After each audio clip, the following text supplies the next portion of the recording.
The time is now 6 p.m. Our regular City Council meeting for May 4th, 2021 is now in session. It's my privilege today to say the opening prayer, so please stand for the Pledge of Allegiance and the flag of the United States.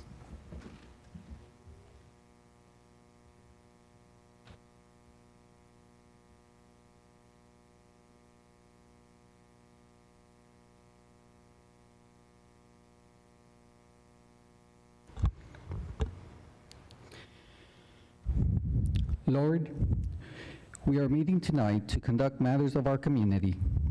Bless each person who took the time to gather here today, and let your hand of protection be on them and their families. Guide our hearts and our minds in the spirit of fairness. Share a little of your wisdom with us to help us do the right by all concerned. We seek your guidance, your courage, and your strength during this deliberation. Let the work done here tonight come to fruition, and let it be in your glory. Amen. I pledge allegiance to the flag of the United States of America and to the republic for which it stands, one nation, under God, indivisible, with liberty and justice for all. Honor the Texas flag. I pledge allegiance to thee, Texas, one state, under God, one and indivisible.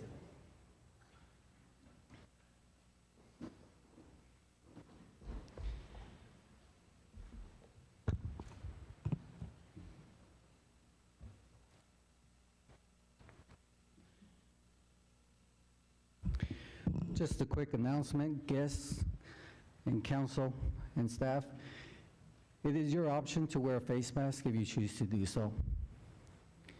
All right, we have a presentation today. If I can have Ms. Maggie Titterington, please join me up here.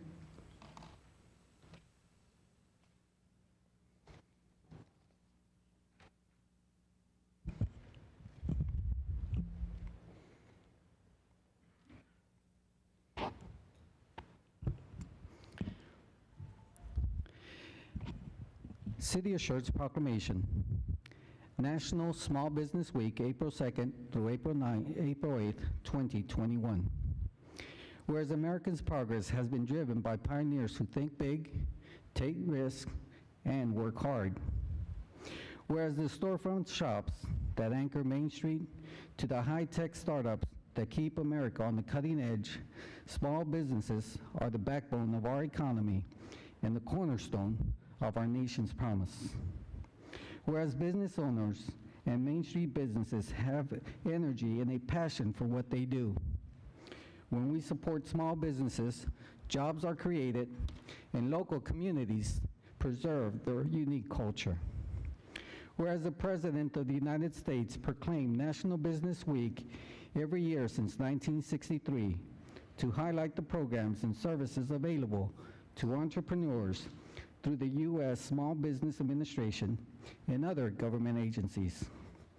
Whereas the Chamber for Schertz, Cibolo, and Selma supports and joins the national efforts to help American small businesses do what they do best, grow their business, create jobs, and ensure our communities remain vibrant tomorrow as well as today. Therefore, I, Ralph Gutierrez, Mayor for the City of Schertz, do hereby recognize small businesses of our community and proclaim May 2nd through May 8th, 2021 as National Small Business Week. Ms. Titterington, if you'd like to say a couple words. Thank you, Mayor.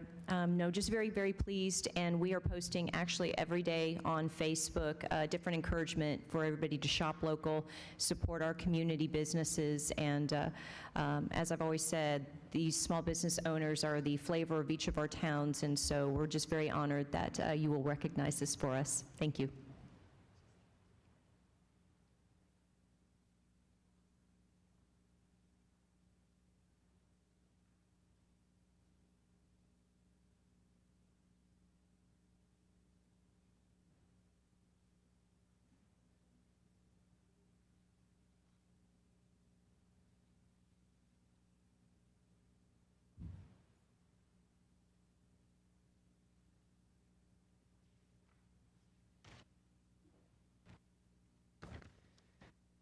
Just a brief comment.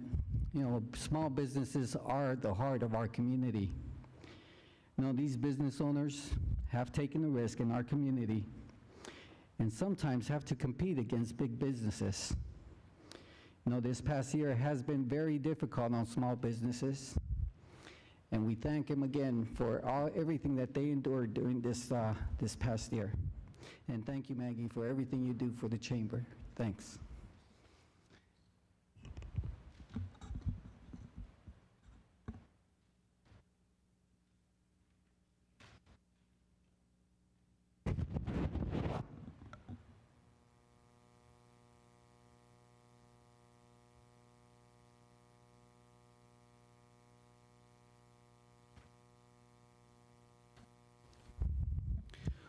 We'll continue with city events and announcements. Announcements of upcoming events. Ms. Gonzalez?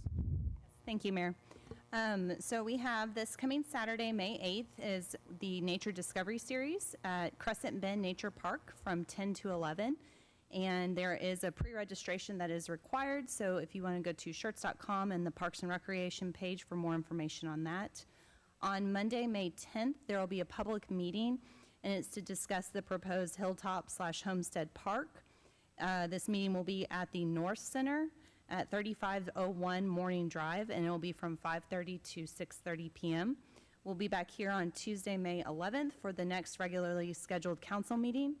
And the Parks Department, per last week's conversation about the Sweetheart Court Scholarship Program, there's information and applications online on the city's website at Schertz.com. The deadline to apply is Thursday, May 20th. And then just to save the date, on Tuesday, May 18th, we'll have the first Council on the Go meeting.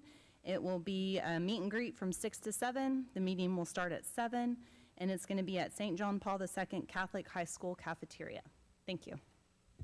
All right, announcements and recognitions by our city manager, Dr. Brown. I just have one this evening, Mayor, and that is this Thursday, May 6th, is the National Day of Prayer, and we'll be gathering at the YMCA at 9 a.m. in the lobby of the YMCA for a time of prayer, and then I think a walk around the city. So if you're available, please come out and support that event.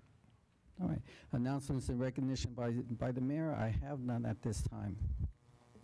We'll move on to the hearing of residents. This time is set aside for any person who wishes to address the city council. Each person is limited to 3 minutes, and we ask before addressing the council, for the record, please state your name and address. I know there's several individuals here in attendance, and just like to make a small announcement. If you wish to speak during the hearing of residents, you're welcome to do so, even if the topic is on the agenda. Or you may choose to speak during the public hearing, but will be limited to that certain topic. Or you may speak at both. It is actually your option. So with that, Mayor Pro Tem, please call the first speaker. So first is Steve Sincheski. Okay.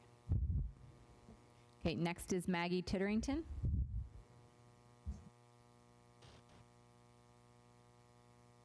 Good evening again. Just a few updates. May is a very busy month for us at the Chamber.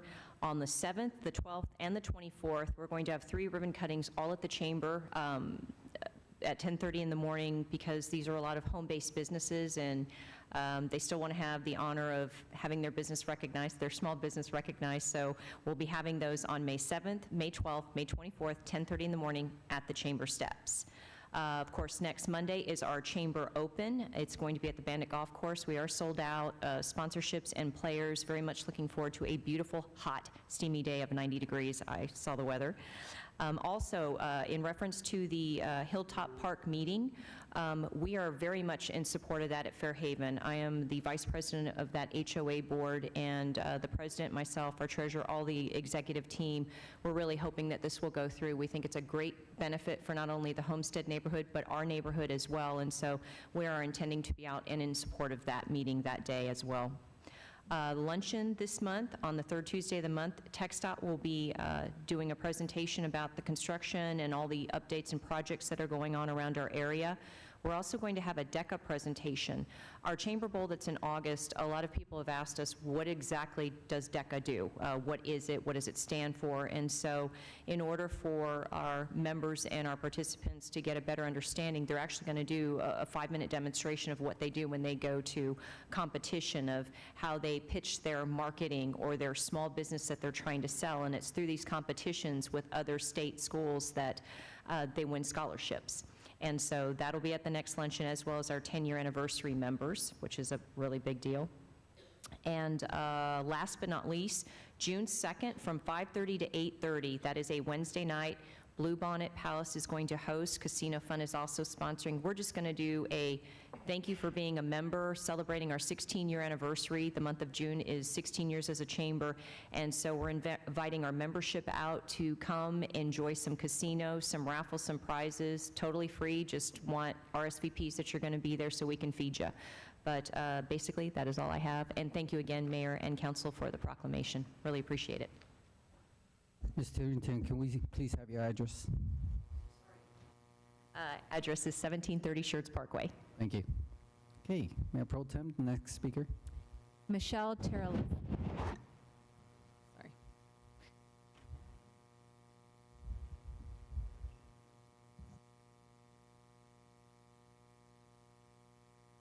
Michelle Terlesky, 705 Maryland Drive, Schertz. I just have a quick comment. I just want to remind council that they're elected at large and represent all the citizens of Schertz, not just the citizens that are in the area in which you live. Thank you. Okay, Mayor Pro Tem, please call the next speaker. Next is Gary, is it Fairley? Yes. Is it possible to speak to the council twice? Yes, it is, sir. Did you like to speak during the hearing of residents, or? One would be on item 8 if you're good. Okay, then we'll hold off for item 8. All right. The general topic I would like to address the council about tonight is that Could we please have your name and address, please? Gary Fairley, and I live at 12310 Lower Seguin Road. Okay, thank you, sir. And what I want to address is I attended the hearing for the zoning commission, and the PA system is so bad in there nobody could understand or hear what was going on. The overhead projector was so fuzzy I thought my eyeballs were going out. I moved from the back row to the second to the front, and I could still not understand anything. Now, when I arrived at the hearing, I didn't see anything that showed the plat of a subdivision that you're going to vote on tonight. And yet, I live within the 200-foot. I would think that that would have been sent out with a notice of the committee's doing. The other part I want to bring up is the format. And in the format, I was wondering why, when it came to the public comment area, that a Schertz employee gave the presentation for the developer. The developer was sitting there, and in the open part of that should have been his task at hand. Then when it goes to the private or to the closed session, then yes, the city employee could get up and give the presentation to the committee. That's normally the way that I understood that they worked. I'm not sure that it made you feel like it was a done deal before you ever walked in. A comment was made by one of the committee members that you can't stop development. Another one at the very end of it was, oh, are the notices ready? Yeah, they've already gone out. Well, wait a minute. They hadn't even voted on it. How could they go out unless it was a done deal before I walked in there? I think they need to look at it unless the article that I read in the Herald paper, which I don't get very often, says that between the Planning and Zoning Committee and the City Council, you guys have already decided what all the land's going to look like, including mine, but you're not going to get it until I die, but that it would be ended up being a subdivision.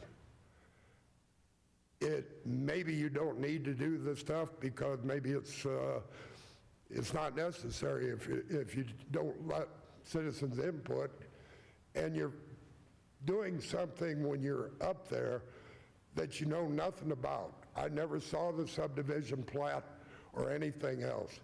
Thank God you have a really nice staff, and they sent me all the information of the open documents so that I could see it. But thank you. I'm concerned about the way the meetings were held. Mayor Pro Tem, please call the next speaker. Herman Harlock. Locks.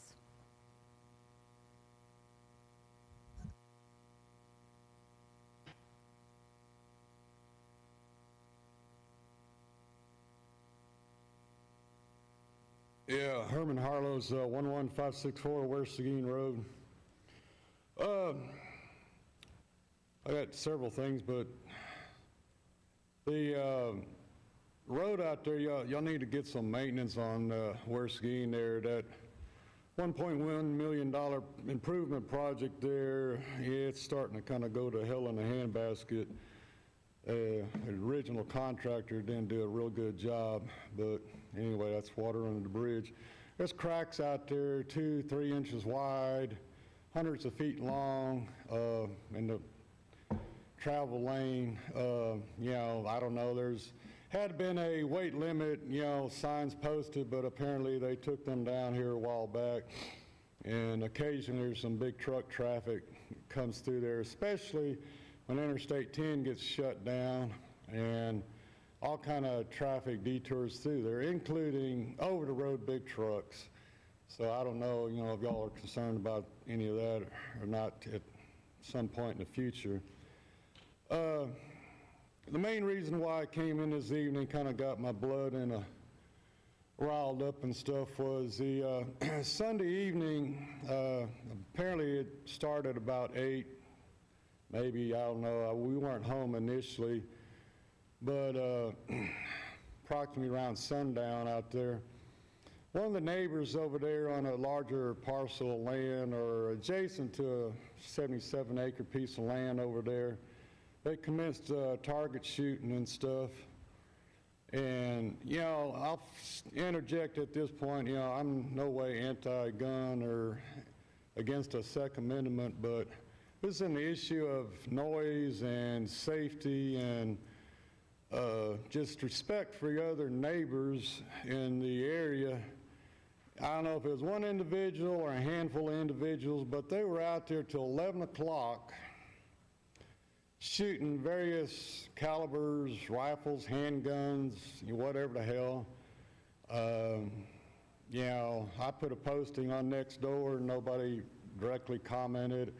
My wife contacted a few people, you know, and finally, you know, I called about 10 or so to the dispatch, and they gave, you know, some officer called me back a little later and, you know, was telling me something about, well, they could do whatever they wanted because they was on a larger piece of parcel land out there. And, you know, like, well, what about the noise, you know? I said, you know, if that's the case, you know, I'll do whatever the hell I want to do too then. But, you know, I guess my comment question for y'all to figure out, you know, if y'all don't have more than one police officer to go out there and check on what the heck's going on, you know, maybe get 2 or 3 of them to go out there. You know, you got an armored personnel vehicle out there. You know, they finally stopped when I went out in my yard and hollered at them, a few comments and stuff, and but anyway, you know, it might get a little interesting situation that continues. You know, it wasn't just that one time. They've been doing this for... Thank you, sir. Thank you for your comments. I have just one question for you concerning the road repairs. Is that on the east side or west side of 1518? Well, I'm talking about, I guess, the west side between 15 Towards the base? 4. Okay, okay. Where's Seguin? Is that? I believe. Where's Seguin? You know. Oh, I'm sorry. I heard Lower Seguin. I'm sorry. If I did, I'm sorry. But no, I was referring to, right down from my address, there's several places, you know. Thank you, sir. All right. All right. Yep. Mayor Pro Tem, next speaker. The last one on the list is Katrina McIntyre.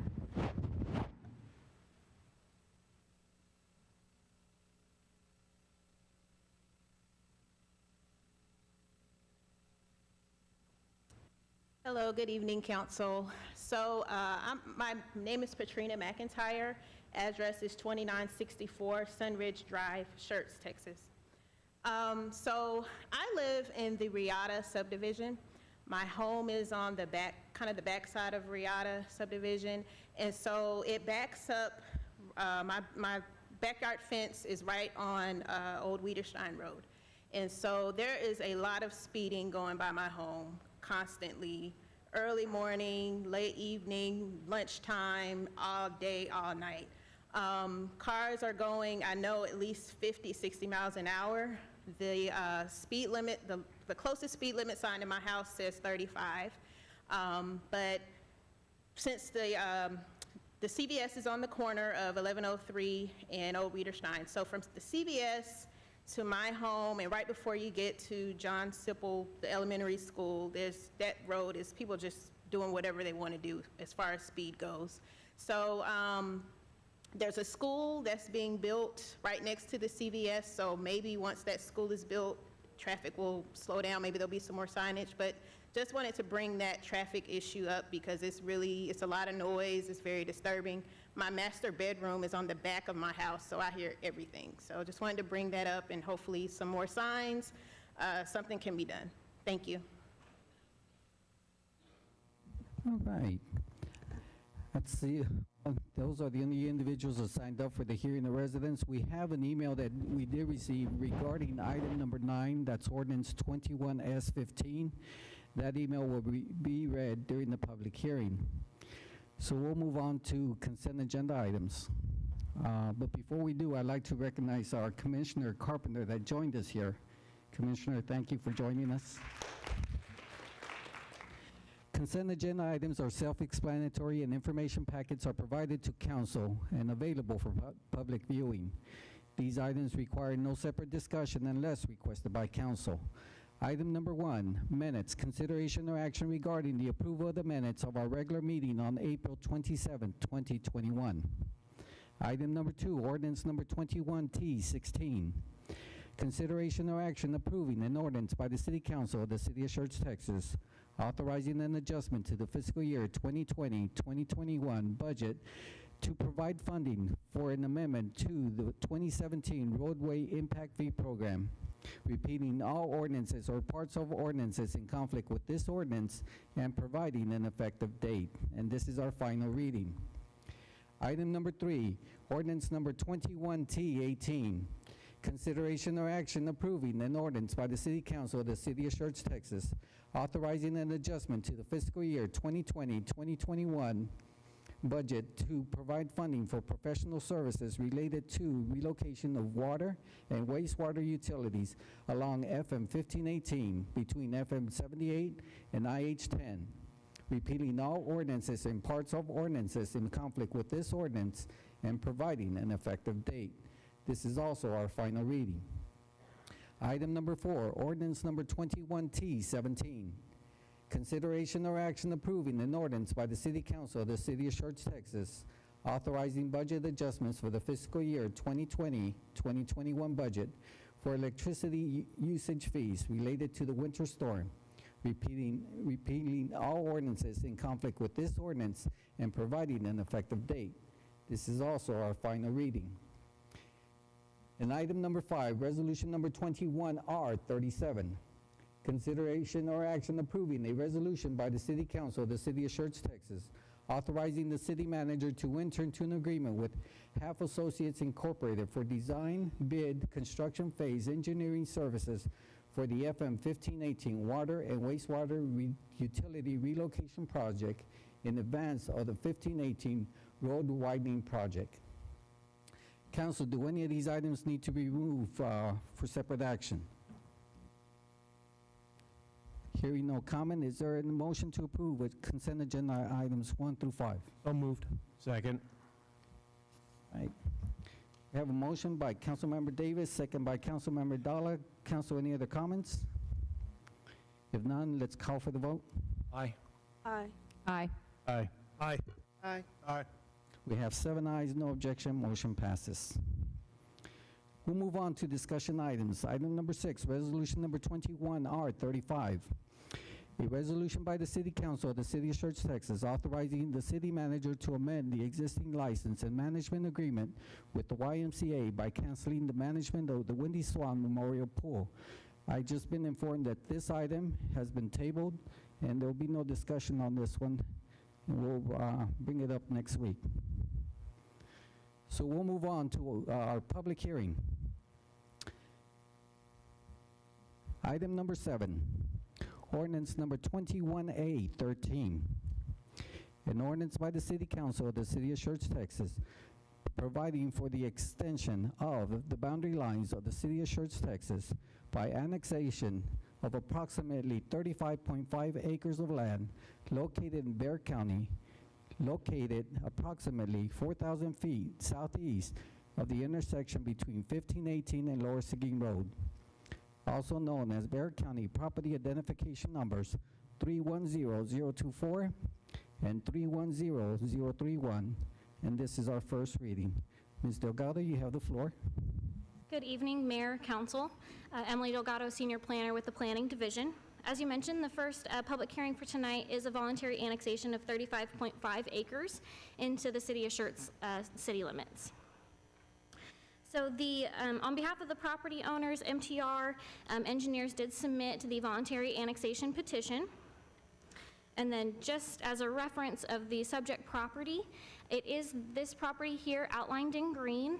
And then just so everyone's aware, this front 4.217 acres kind of before this red line up to Lower Seguin, that is currently within the city limits already. So this is Lower Seguin Road, and then another point of reference, this is the Rhine Valley subdivision. On April 6th, City Council approved Resolution 21R22 accepting the petition for voluntary annexation. On April 14th, a public hearing notice was published in the San Antonio Express News of tonight's meeting. On April 20th, written notice was mailed to all property owners and SCUC ISD of tonight's meeting, and then on April 21st, the public hearing notice was posted on the City of Schertz website, complying with all of the legal noticing requirements for the annexation. So this is that public hearing notice map, just so you all are aware. Again, this front portion is already within the city limits, so the 35.5 acres is everything from this purple line back in this blue area, and then everyone within that 200-foot red notification buffer did receive that notice. This time we've received no responses in relation to the annexation. So this is the overall annexation exhibit.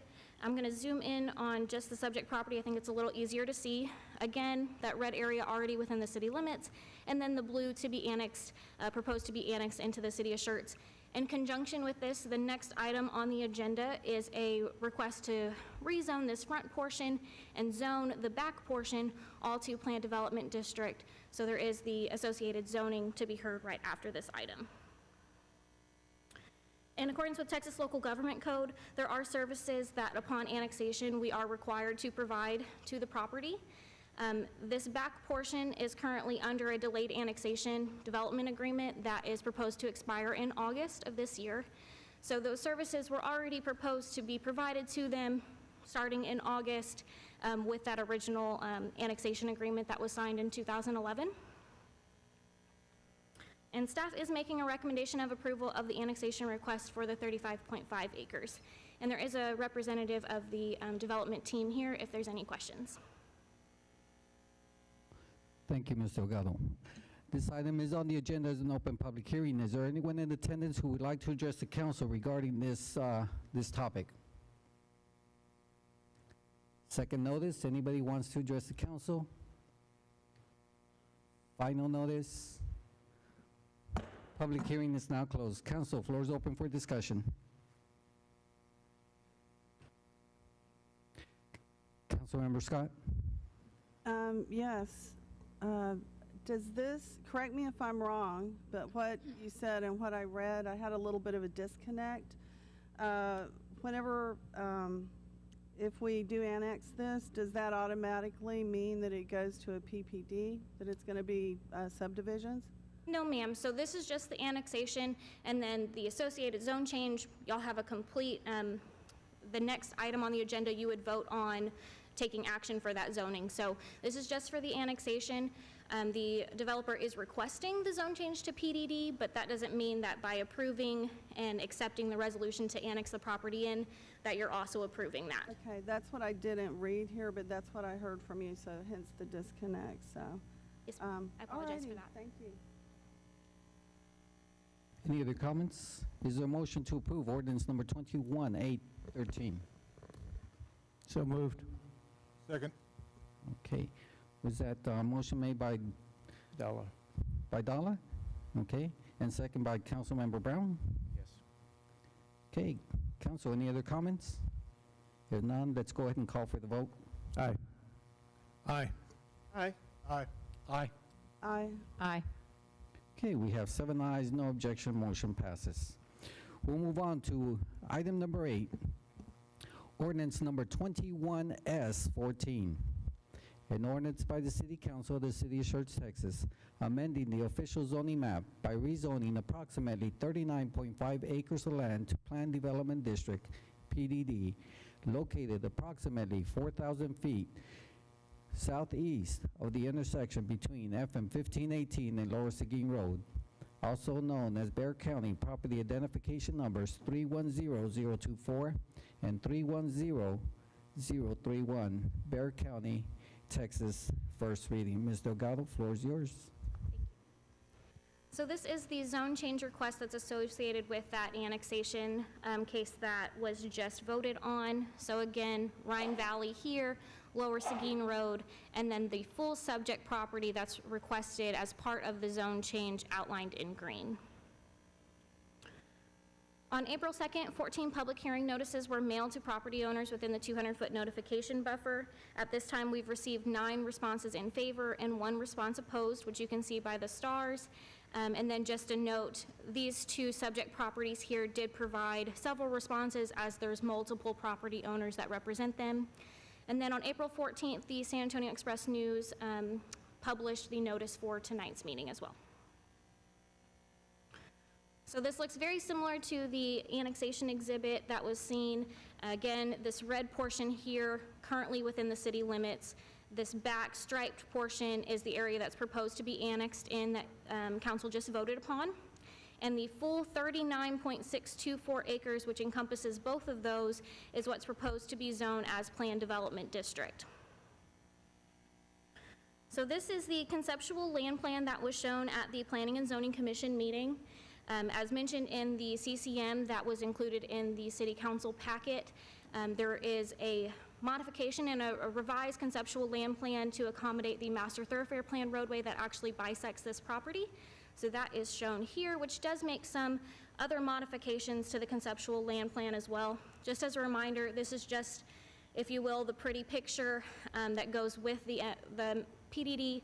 The actual master plan and plating would come at a later date if the zone change gets approved. So a couple items to note, there is a 15-foot wide right-of-way dedication along Lower Seguin Road. Behind that right-of-way dedication, there would be a 50-foot landscape buffer, which you can see here, that would include a trail system. There is the proposed master thoroughfare plan residential collector, which is 70-foot wide in right-of-way width, that would be across from St. Vincent, which is in Rhine Valley Unit 2, would extend through the property and is stubbed for future development south of the subject property. They are proposing on this conceptual land plan a total of 128 lots with an average lot area of 7,190 square feet. So the base zoning for this planned development district is the single-family residential R1 district, with a proposed 3 different lot sizes, which I'll show you on the next slide. They are the SF 55, 60, and 70. Within the PDD, there is a maximum lot count of 131 lots, which equates to approximately 3.32 lots per acre. And then one item to note, there is a height restriction specifically for the lots abutting Lower Seguin Road that 75% of them would only be allowed to be a single story. So this is the table 2 straight out of the Planned Development District Design Standards. that shows the 3 different lot code. So SF55 is a 55 by 125, SF60, 60 by 120, and SF70, 70 by 120, all of which have a side yard setback of 10 feet. The other big proposed change within the Carmel Ranch development standards is in relation to the sign regulations, specifically for subdivision entry signs and development signs. So kind of going into a deeper dive on that, the subdivision entry signs, they're proposing a change to the maximum area from 32 square feet, which is our current regulation, to 187 square feet per sign face. And then a change on the maximum number of signs, 1 sign at the primary entrance and 1 sign per secondary entrance with 75% max. That's our current regulation. They're proposing to have 2 signs at their primary entrance and then 1 additional secondary sign, which would have a 75% max area. The next change is for development signs, which they've broken down into 2 different categories, wayfinding signs and model ID signs. Model ID signs are pretty self-explanatory. They're the sign that's right in front of the model home that just says, this is the model home for this builder. The wayfinding signs are more of directional cues to locate parks, the trailheads, the builder model homes, those type of things. So the proposed changes on those, the maximum area, the current regulation is 32 square feet. The proposed is 32 square feet per sign face. Maximum height right now, we would require 6 feet. They are proposing to have 2 different height. Wayfinding signs would be 8 feet, and the model IDs would be 6 feet. In terms of number of signs, the proposed regulation, wayfinding signs would be 1 per number of recorded units, and the model ID was 1 sign per model home. And then the duration is also proposed to be changed. Wayfinding signs would be installed following recordation of the final plat for each unit, and the model ID would be installed following recordation of the final plat, but would be removed when the model home is sold and closed. Other items to note in the PDD design standards, the sidewalk trail section, they are proposing a meandering variable width shared use pathway, minimum 10 foot wide, which is going to be proposed in that 50-foot wide landscape buffer along Lower Seguin Road. Additionally, throughout the subdivision, there are trails proposed, which would have a minimum width of 5 feet and gently meander. Overall, the Recreation and Open Space Master Plan includes amenities such as both passive and active areas, as well as pathways, and then walkways that provide links between park areas, open spaces, neighborhood units. And just to be clear, in this proposed subdivision, there is no parkland dedication. It would all be private parks maintained and owned by the HOA. So in terms of the comprehensive land use plan, this map shows the South Schertz sector plan with the 2020 owner requested amendment that was approved in December of 2020 to change this property to the single family residential designation. So the property is shown by the yellow star and shows that it's single family residential. Areas classified under the single family residential are intended to utilize a traditional neighborhood design, includes a mix of residential uses. So the 3 different lot size width requirements in the traditional neighborhood setting would comply with and be compatible with the comprehensive land use plan designation. At the April 14th Planning and Zoning Commission meeting, a public hearing was held. During the public hearing, 1 resident spoke in opposition to the proposed zone change and inquired about trees, drainage, and just general concerns with the location, surrounding properties, and congestion traffic on 1518. At this meeting, the commission did unanimously vote to recommend approval to the City Council of the proposed zone change. And staff is also making a recommendation of approval based on the comprehensive plan conformance, the minimal impact on existing and potential adjacent uses, and the PDD appears to be consistent with City Council's vision for the Southern Schertz area being directly across Lower Seguin from Saddlebrook. That's it. Thank you, Ms. Delgado. Once again, this item is on the agenda as a public hearing. Is there anyone in attendance who would like to address the council regarding this topic? Yes, sir. Please step up.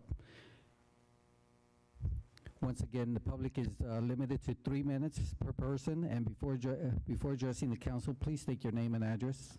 My name is Gary Fairley, and I live at 12310 Lower Seguin. Could I ask if, I don't know about the map, if somebody could bring up one of the maps on, for the council to see? The one of the, Let me know which one. that'll do. This one? Yeah. On the map, if you look to the left of it, you'll see the big retention pond, and then there's a 50-foot drainage area. My property abuts that. And that is one of the issues that I have, is that if you look on there at all the drainage that they have in there, they're 55 or 25. Now, she just showed you a deal earlier that there's a 5-foot walkway, or pathway, or trail, or whatever you want to call it. So basically, they're no longer 50 feet wide, they're 45 feet wide. But I see that the drainage that they had stated in there, they said that in the permeability that single-wide houses would, single-story houses would have 65%, and a two-story would be 50.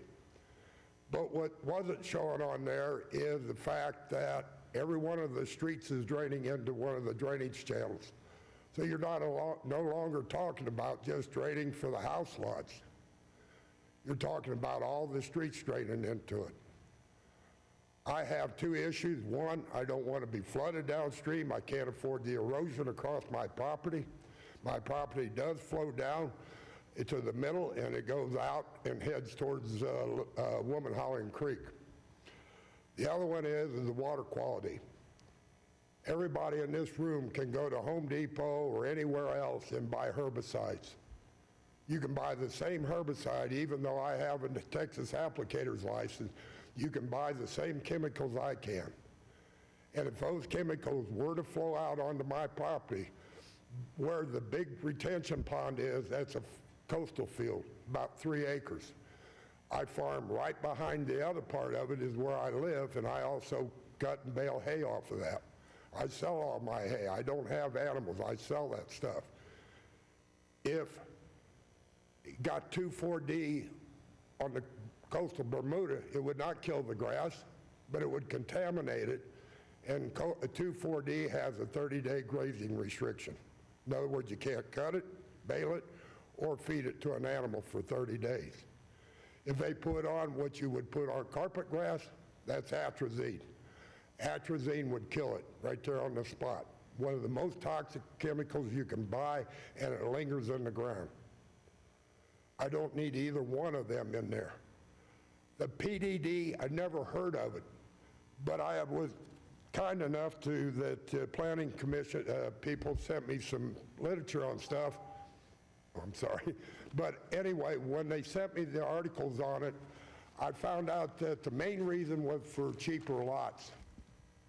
I saw in the plans that one lot in a cul-de-sac was going to be 39 feet at the road frontage. With a 20-foot driveway, two 10-foot side boundaries, you're a foot short. Thank you, sir. Is there anyone else who'd like to address council reference to this topic? Second notice? Final notice? Public hearing is now closed. Council, floor is open for discussion. Councilmember Scott. Thank you. In regards to this, I don't quite know where to start. I have 3 or 4 points I'd like to make. Let me start with your presentation. In communication, it's about 10% of what you say and 90% of how you say it. On page 23, that City Council voted unanimously for zone changes. That was in bold. And that seemed to follow that since we did that, then we need, I'm an English teacher. I teach persuasive literature for a living. It seemed as though it was created to be very persuasive instead of just the facts and then let us decide. That's all I want to say. I'm not disparaging you. It's a fine presentation, but I wanted to point that out. Furthermore, on the statistics for the respondents, I counted 10 because I counted this gentleman and his wife, as indeed there were 2 other couples on there, Cindy and Donnie Fisher, and then Stephen and his wife, don't see her name, but they were both there. Oh, no, Billy and Milton Friesenhound, I beg your pardon. And then this gentleman here and his wife, Gary and Penny. So I'm looking at 10 respondents. I know that's a very small sample, but I pulled out the numbers. The 10 respondents do represent 7 households of the couples living together. Of the households, 15% said no, and the rest said yes. I do want to point out 37% don't reside in Schertz. They had addresses outside of Schertz. So I'm not saying they're not the landowners or don't have a vested interest. I believe in private property. You should have we live in America, you should be able to do what you want with your own property within reason, as long as it does not infringe upon the rights of another person. But I wanted to point that out. If you look at the sheer respondents and count him and his wife, that's 20% who are objecting. I did want to read this. I was so moved by this, I typed it up, and I would like to read it in the record. Is that okay, Mayor? There are several reasons I'm opposed to the zoning request for these parcels of land. First of all, 90% of better of the land that lies in Lower Seguin Road to Traynor Hill Road or better is zoned ag or wildlife at the present time, which makes the request not compatible with the present land use. Let me stop, segue. I did not have time to fact check this, so if it's erroneous, I don't know if it is or not. I'm just reading what a citizen wrote. Okay, to continue. Second, lots of wildlife frequent the area, and to put up that type of zoning will block off their movements and feeding. Third, it is of my opinion that the process of just changing the zoning on a parcel of land to planned development district without some preliminary studies being done is like putting the horse before the cart. Questions that need to be answered first. Traffic. How many cars now use Lower Seguin Road either to go to their homes or take their kids to school or use it to go into Guadalupe County? The road is narrow, hilly, and with several curves. Another subdivision started before the 15-18 widening projects is only going to further the congestion during that time. What about the sewer? There are some subdivisions that are running on temporary sewer systems now, and the elevation of the land in question would require a lift station if it is tied to the proposed sanitation plant. What about water and drainage? There is only a 6-inch main running down Lower Seguin Road. More than likely, that would not be large enough to furnish enough water for that size of development. Drainage and safety is the other part that needs to be considered. In 2002, the rains flooded the lower area of Lower Seguin Road in front of Mike Asher's farm. People were then not able to reach their homes and vehicles due to the water over the road for several days. Just because there are open fields next to the parcels being rezoned does not address the issue, as there is federal law that prohibits somebody from putting more water on another person's property than what the normal flow would have been. Considering factors like roads, sidewalks, and structures, at least 5 to the acre runoff would be a major concern. As a landowner and farmer, I enjoy the peaceful setting of the farm, visited every day and night by a host of animals, and watching the deer graze on one of my hayfields brings great pleasure to my wife and I. But at the same time, I do not wish my farm to become a sanctuary for animals being displaced by the development. On a personal note, I'd like to ask planning and zoning, why is it that when I go down my drive, I have a junkyard on one side and a carport city on the other? Stormwater runoff from neighboring tracts of land is creating erosion issues. That is the loss of production. We have, as of yet, to receive a request for variance. If you have any questions or concerns, please contact me, and that is Gary and his wife, Penny Fairley. And thank you. Okay, thank you. Council? Yes, Councilman Scagliola.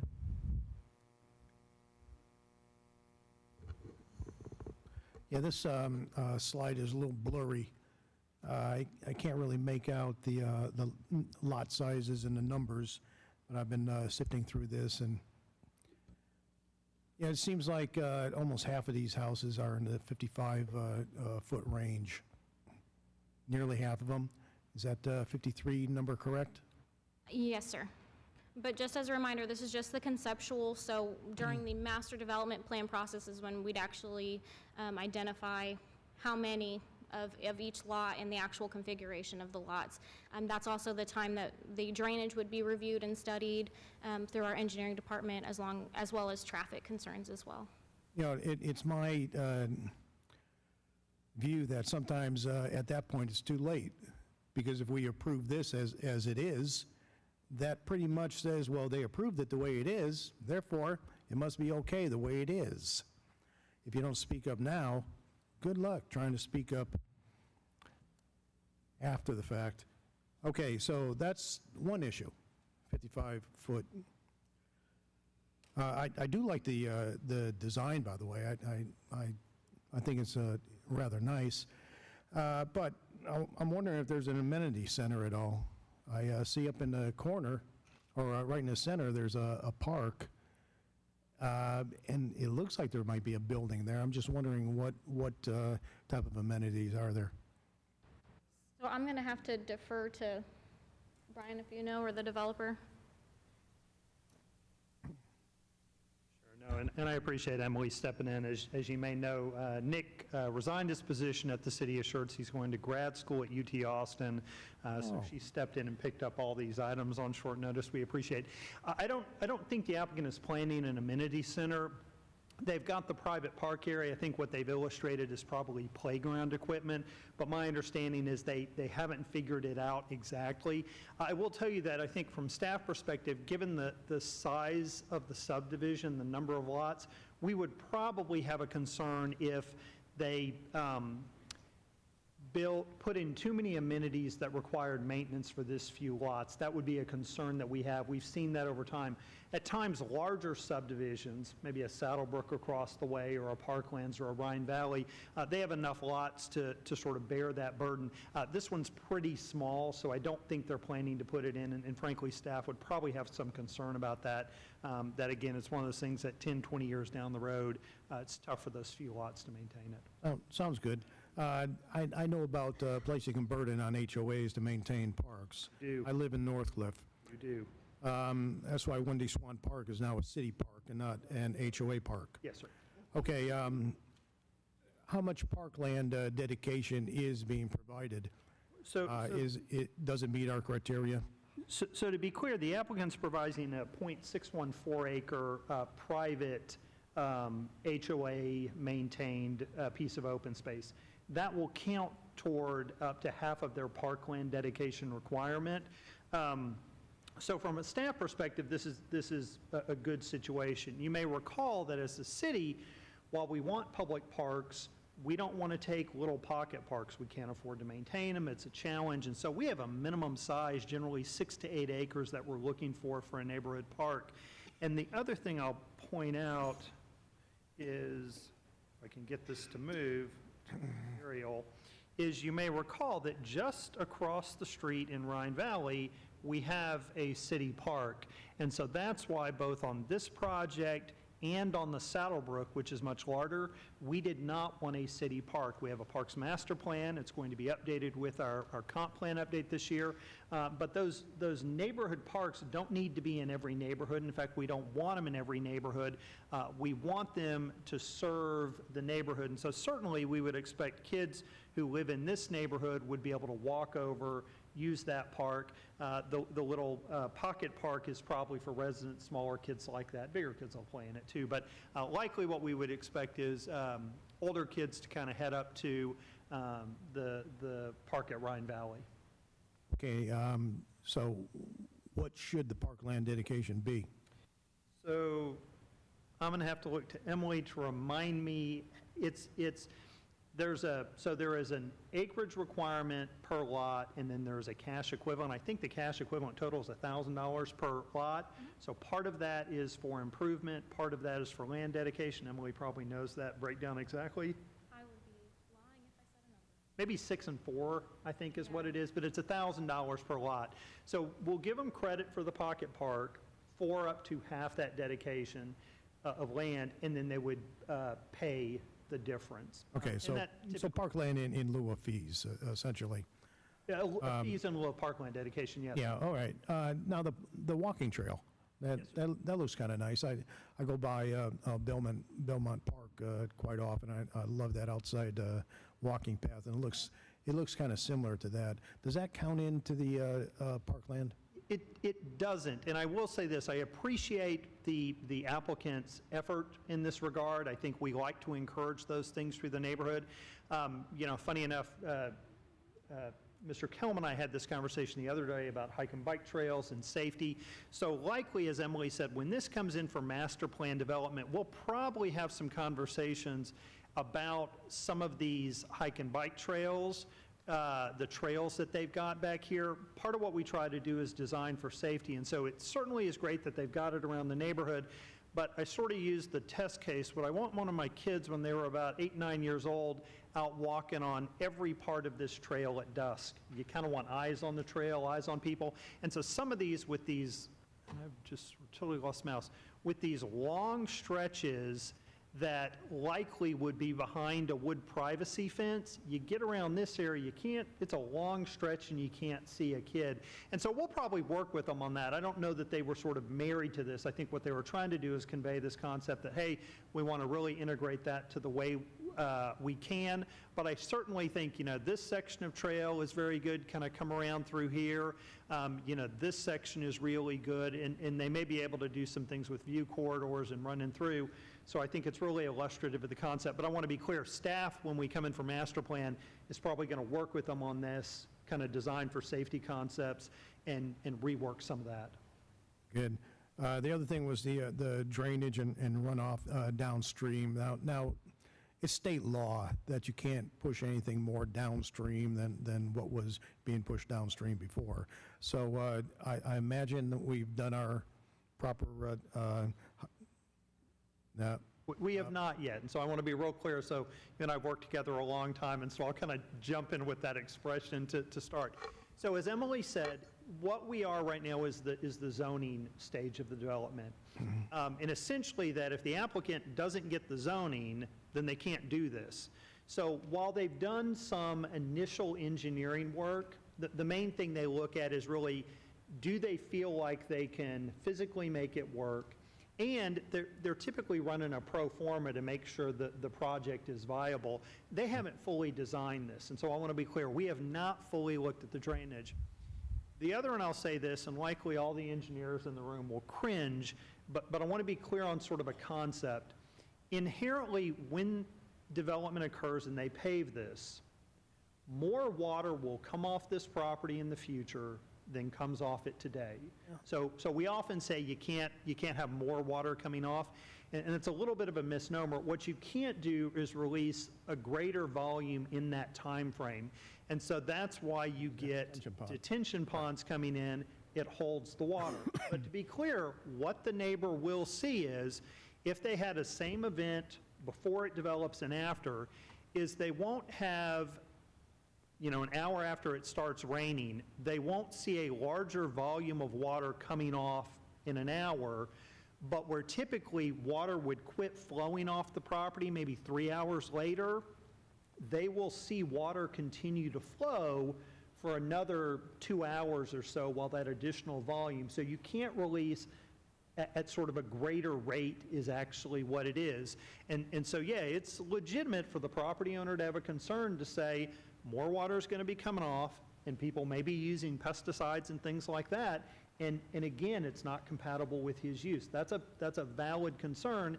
And so even when we get to that stage, you're not going to have standing up here saying that won't happen. That's one of the challenges we get between development and rural ag uses. The same way that, frankly, we get issues with rural ag uses and fertilizers and pesticides coming off. Folks who do raise cattle, and those cattle, every time you see them kind of getting in that creekway to drink or stand around, similar kind of issue in terms of doing their business and that running downstream. So, okay, generally between different types of subdivisions, we have buffer zones. Is there one planned for this area? So there's not, and so typically our code requires buffers between commercial uses and residential uses. We generally do not require buffers between residential uses and ag uses. So what you see here is, again, and I think accurately conveyed, is that's to accommodate drainage that's needed in those trails, but there is not a buffer zone required on the part of a residential use and other uses going forward. But again, get on a soapbox a little bit, that's why sometimes when in our industrial areas, we're very protective of those and we don't want to allow residential zoning or development because, you know, those businesses know when those residents get in, they'll complain because of those issues and those uses. Again, probably not here, but occasionally you'll get residents who move in who like to be out in the country, but when they fertilize and spread manure and do stuff like that, they often don't like that, or when they, you know, go in and cut down those crops, you get snakes kind of coming out, don't like that, but it works both ways. I was wondering, there's some type of berming that can take place to keep unwanted water off of your property that you really do use for commercial purposes. Agriculture, you know. There is not really a requirement for that, and I think, you know, one of the problems we get into, although in theory it may sound good, is that inherently then means that the water is going to sit on this property, and frankly, it may sit so long that we get into other issues associated with mosquitoes. Yeah, mosquitoes and whatnot. Yeah. Okay, that's all I have, sir. Thank you. All right. Thank you, Brian. Yes, sir. Emily, you did good. You know, don't. Before you sit down, could you hand me my tablet there? I'm sorry. It's on. There it is. Yes, sir. Sorry. Thank you. I was looking for it. All right, thank you. Mayor Pro Tem Whitaker? I just have a couple questions. And I forgot my glasses, so I'm struggling. This is generally speaking, and I feel like it's a conversation that'll need to happen eventually, but first of all, what is the alternative to a PDD? So if we have a lot of land and a developer wants to develop it and make it a residential neighborhood, other than creating a PDD, what's the other option? So we do have base zoning districts. So the most common one is the R1, which is the base zoning that's being used for this, which would be an 80 by 120.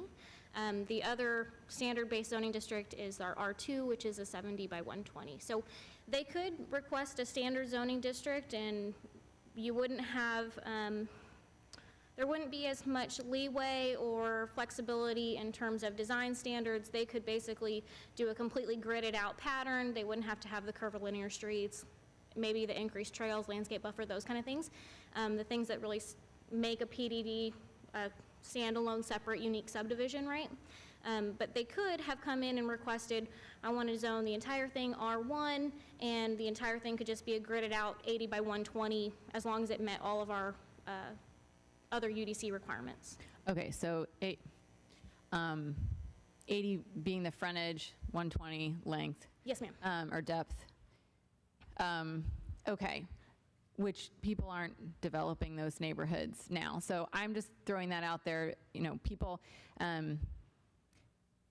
the housing industry is really crazy right now, and prices are going through the roof. So for a standard family or non-standard family, as we, you know, grow and have more income, the prices are just more expensive, and the first thing that they look at is the lot size. Of course, on a larger lot, you're going to put a larger house because the developer's going to want to get as much profit out of that as possible. If you put a really tiny house on a very large lot, there's less money to be made. So that's just business sense. But I guess the point I'm making is the PDDs, and this is just, you know, because we've been talking about this, the PDD concept matches what the demand is right now. And so as a group, and I guess as a city, I think I keep hearing the same concerns here and maybe out there, that these, you know, the smaller lots, and it's making Schertz feel very congested, but it really is what people are asking for and what developers are going to be willing to build. So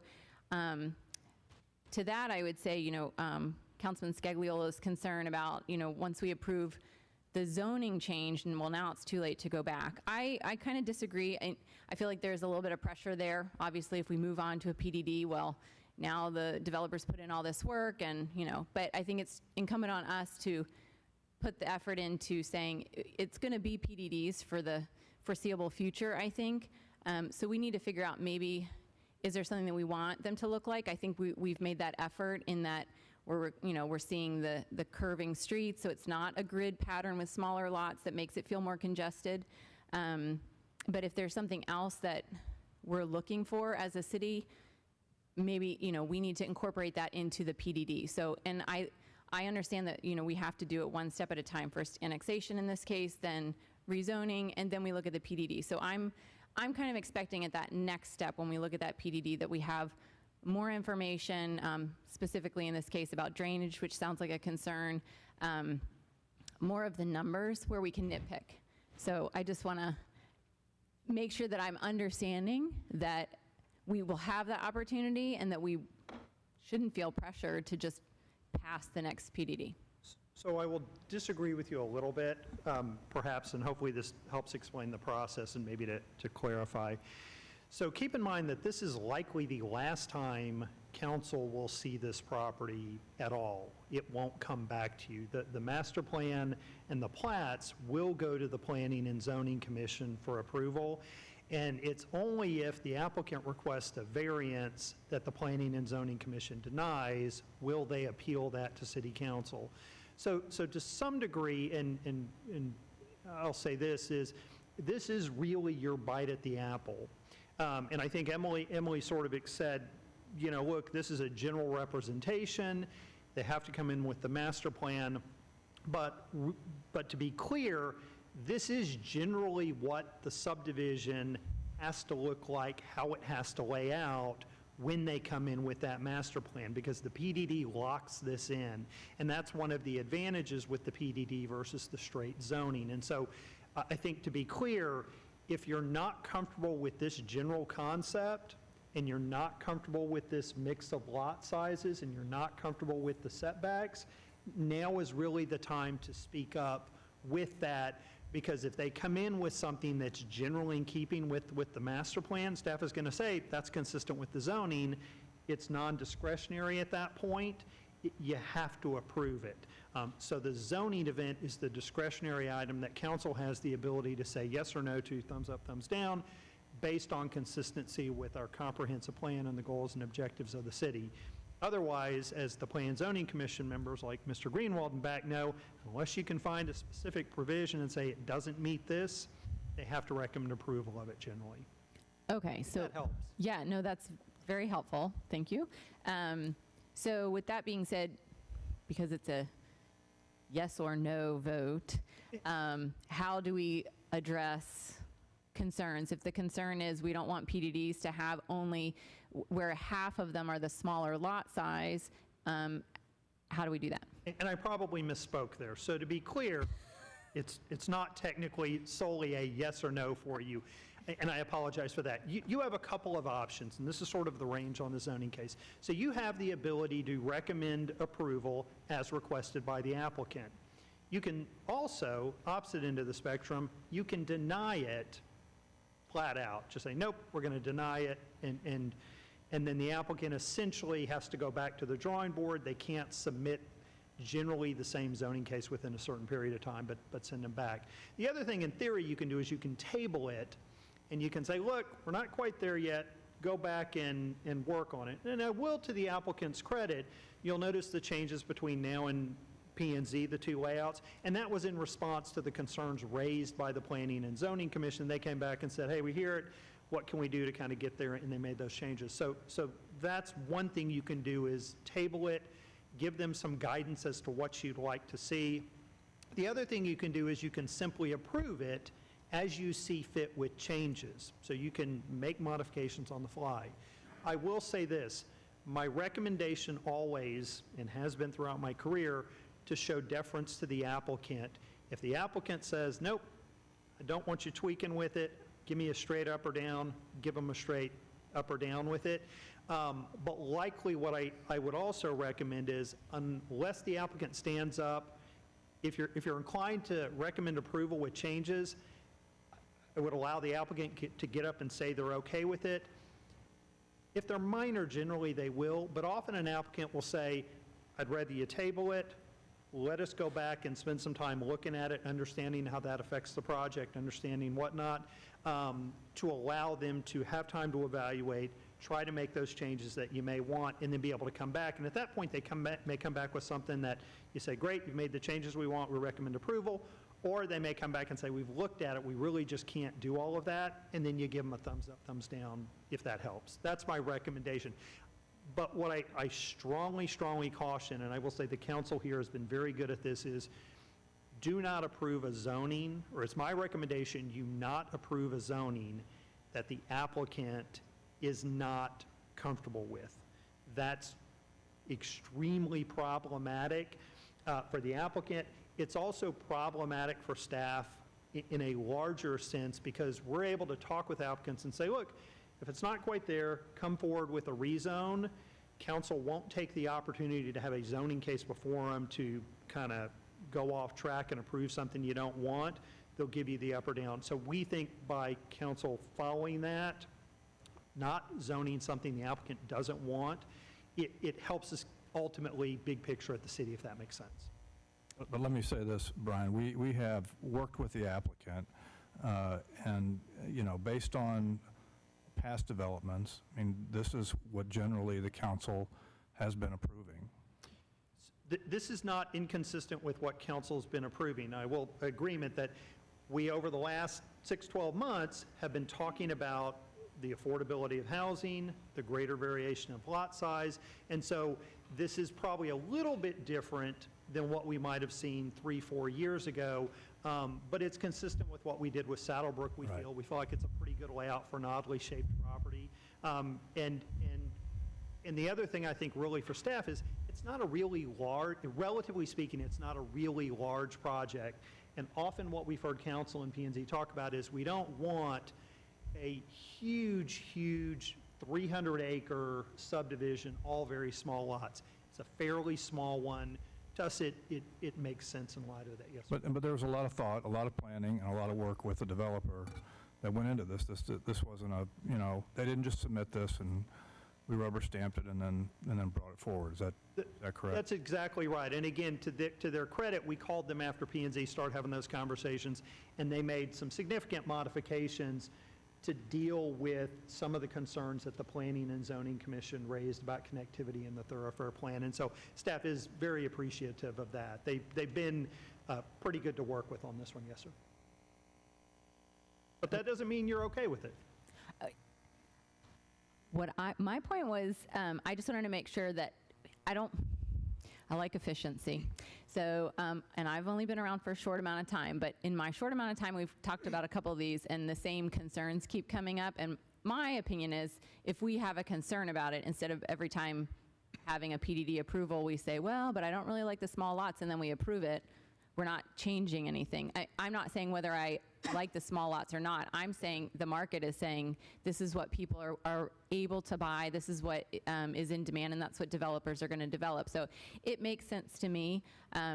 You know, I would love to see larger lots, but I also, you know, then everybody needs $1 million in their pocket. So I think we have to do what we can with what we have. So I'm okay with this. I just wanted to make sure if there's anything that we could do at this point to not repeat the same concern, you know, PDD after PDD. If this is, you know, the direction that we're going, and I think Dr. Brown kind of answered that concern, which is basically this is consistent with what we've been approving. So I'm fine with that. I just want to make sure that if it's going to repetitively be brought up, maybe we should stop now and talk specifically about what we don't like, so we don't just repeatedly say, I don't like it, and then approve it, and then next PDD we say, I don't like it, and then approve it.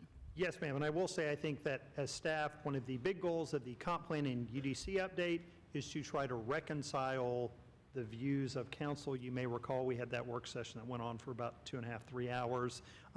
That to us is the inherent problem. And so, yeah, it is a bigger, longer effort to get there. Okay. Yes, ma'am. Thank you for that lengthy but thorough explanation and assistance.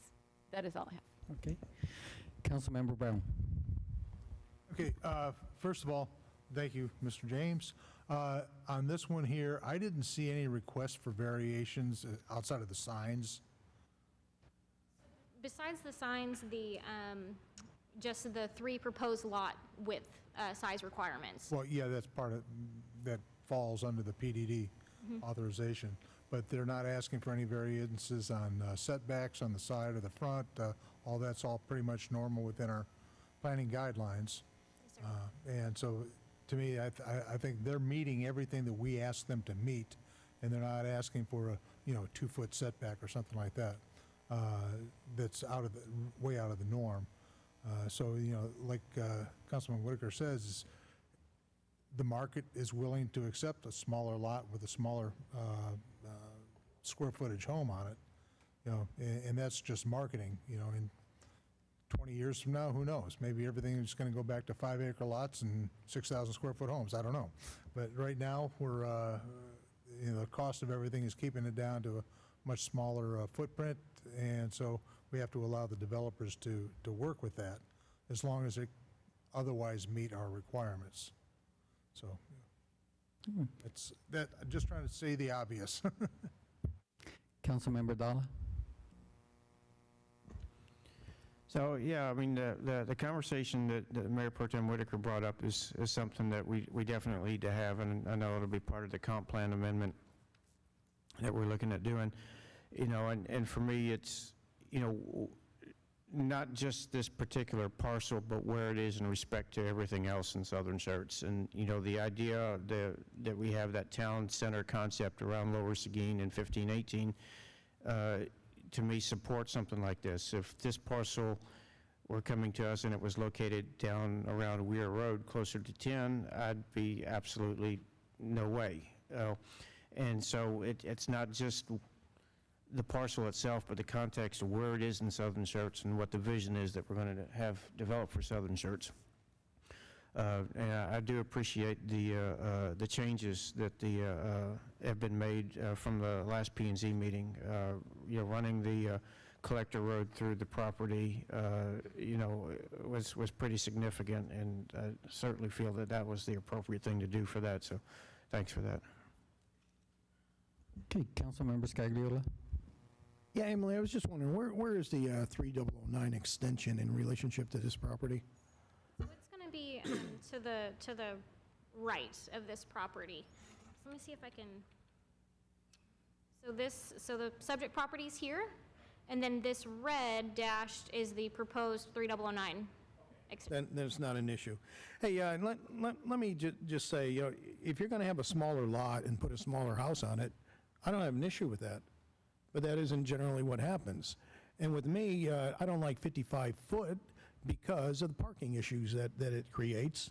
There are a lot of ways to fix that. You can have deeper driveways or parking around the back. But it's been my experience in a lot of these subdivisions that when you have these closed 55-foot lots, you end up with a lot of cars on the streets, and that to me is a safety hazard in a number of situations.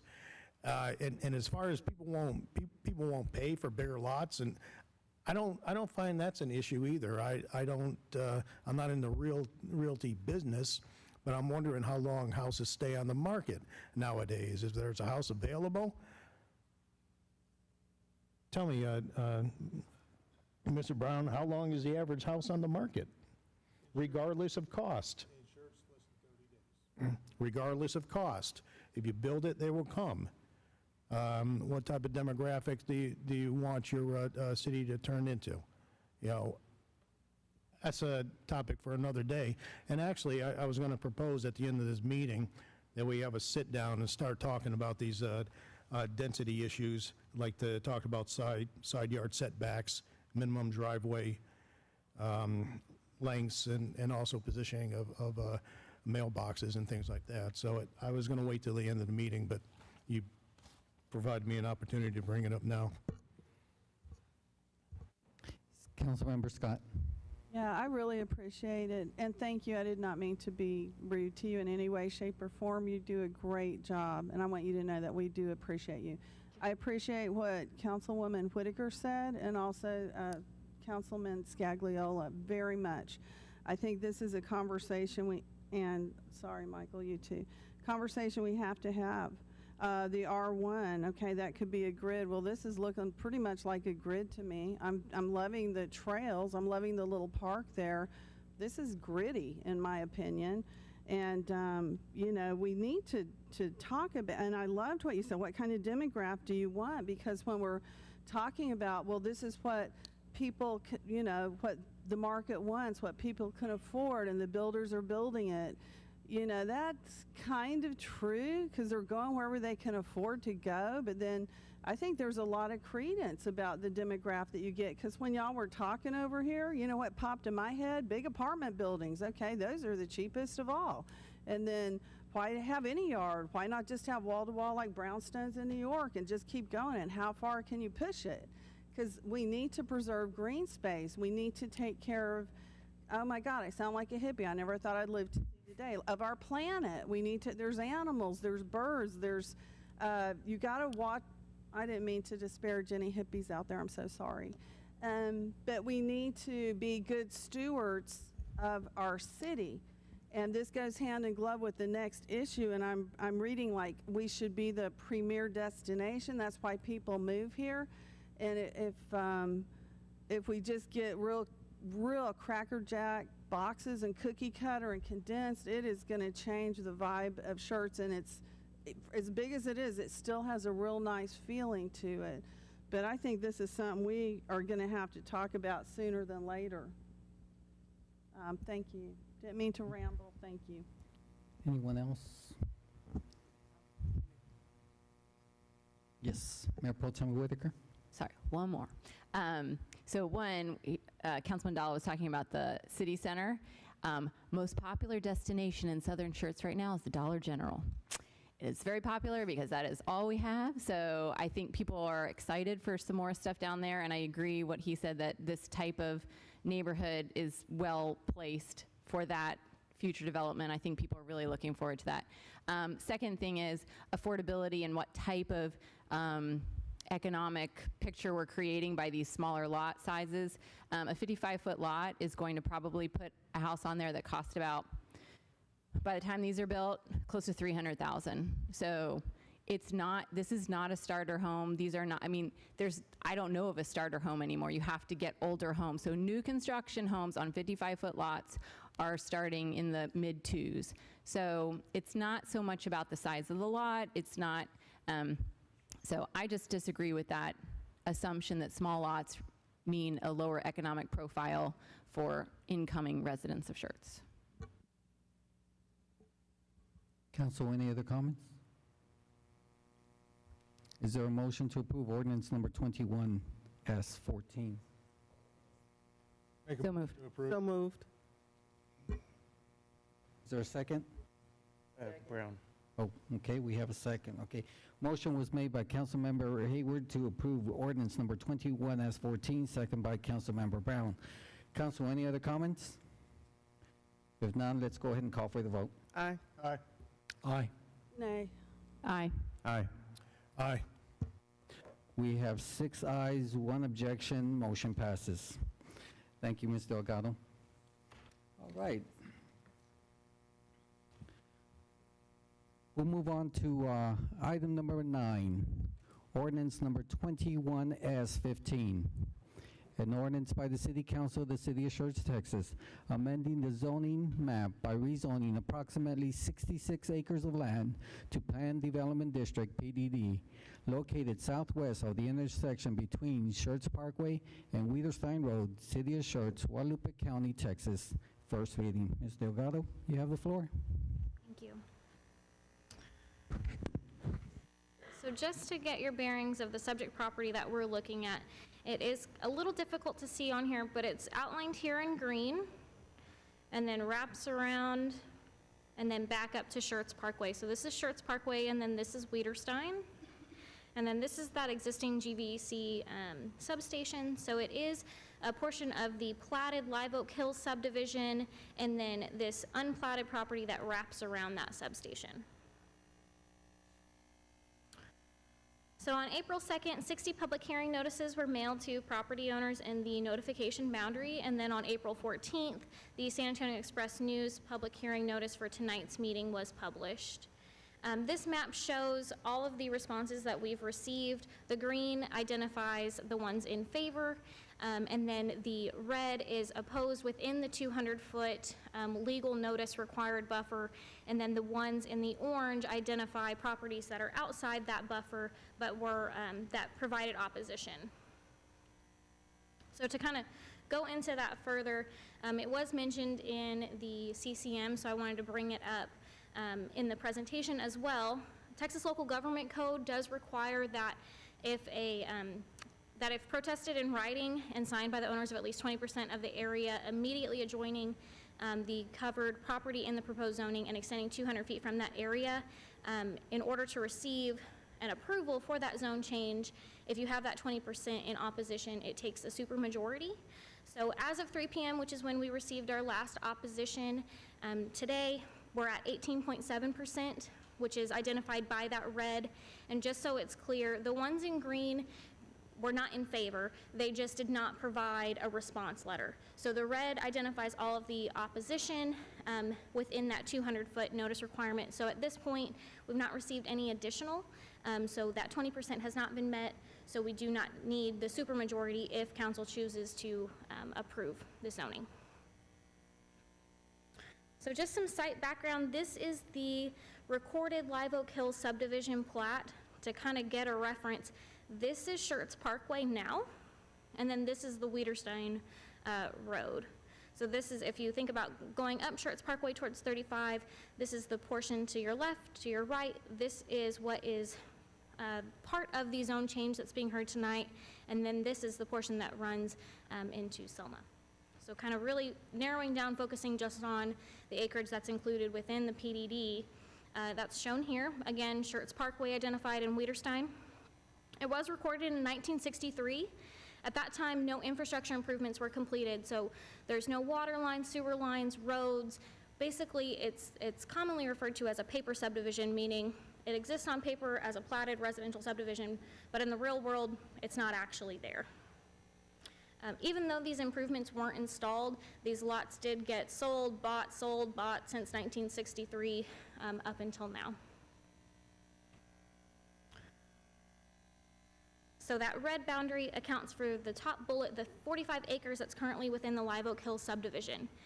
So as it stands right now, that is a recorded plat, so theoretically the developer could come in and install all that public infrastructure, the water, sewer, and the roadways. And what we would then have is 180 lots, 70 by 120s, with an average density of 4.0 dwelling units per acre. It would require a zone change. The front portion, right along Schertz Parkway, is currently zoned neighborhood services, but the entire rest of it is R2.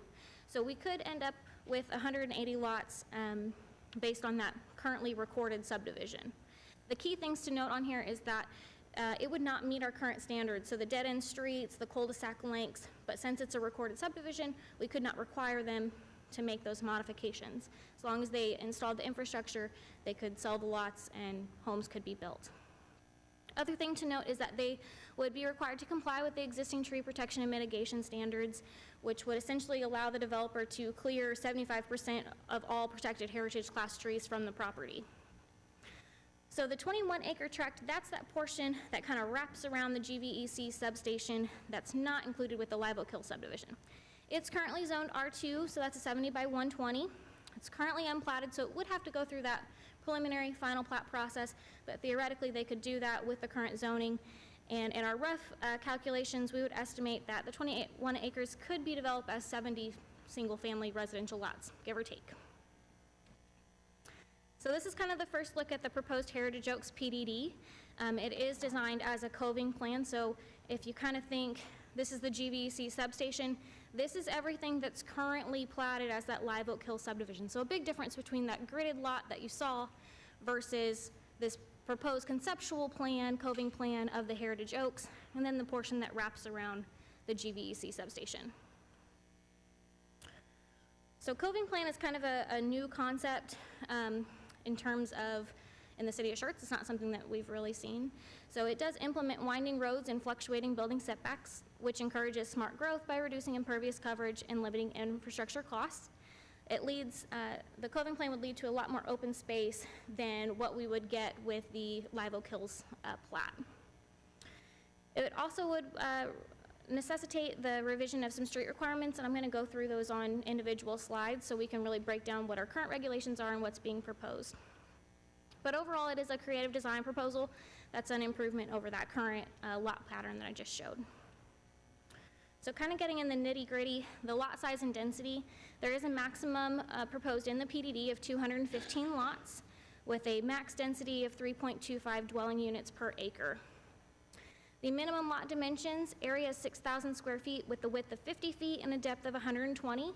Those minimums are put in place for just a few specific lots within the coving plan. However, per the conceptual plan, the actual mean lot size is 9,020 square feet, and the actual median lot size is 8,432.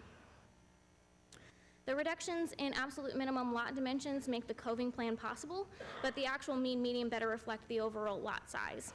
And then just as a note, in between the Planning and Zoning Commission and the City Council packet, there was a change between the maximum of lots from 208 that was presented at P&Z to 215 that was presented in the Council packet. The idea behind that up in the maximum number of lots was to allow additional flexibility when it comes to the actual engineering work for the subject property. So I'm more of a visual person, so the lot size and density showing the table straight out of the PDD identifies that 50-foot width, 120-foot depth. They are proposing a 5-foot side yard setback with the caveat that rectangular shaped lots shall have a minimum 7.5-foot side yard setback. I'm going to go into that a little bit further in just a second.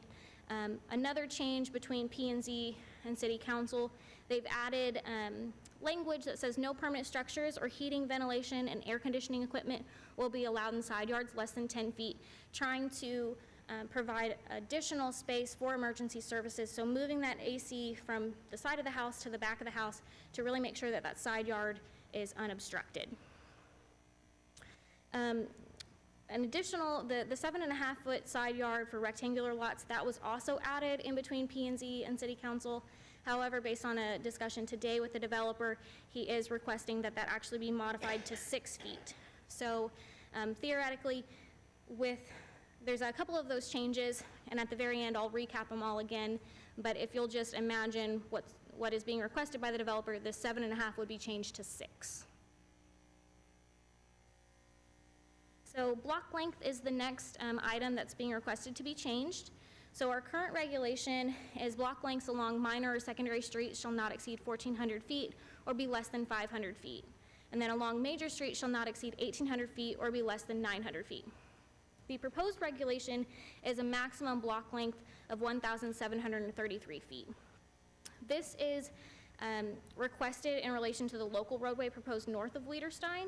So if we quickly kind of go back, this is the proposed Wiederstein alignment. So it's for the block length here north of Wiederstein.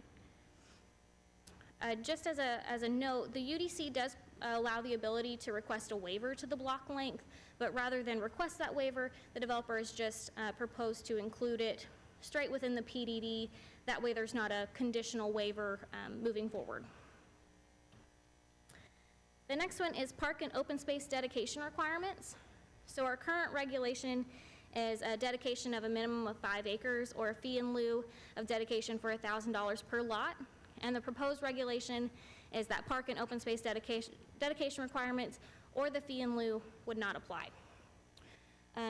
Since approximately 45 acres of the 66 acres is already platted as part of that Live Oak Hill subdivision that I showed, the development of 180 platted lots could occur without that requirement for parkland or fee in lieu right now. Since there's a maximum allowable of 215, the dedication and fee in lieu would really only apply to the additional 35 lots within the subdivision, which is part of the reason why they're requesting to just waive that requirement in its entirety. Although the current proposed design standards would eliminate that parkland dedication and fee in lieu, the Heritage Oaks PDD is proposing the following in relation to trails. So that blue line that's kind of shown meandering through the subdivision would be a proposed 10-foot wide concrete trail located along the drainage open space corridor along Wiederstein Road, stretching from Schertz Parkway to West Eats Creek, and then again along West Eats Creek to the other portion of the southern edge of the property.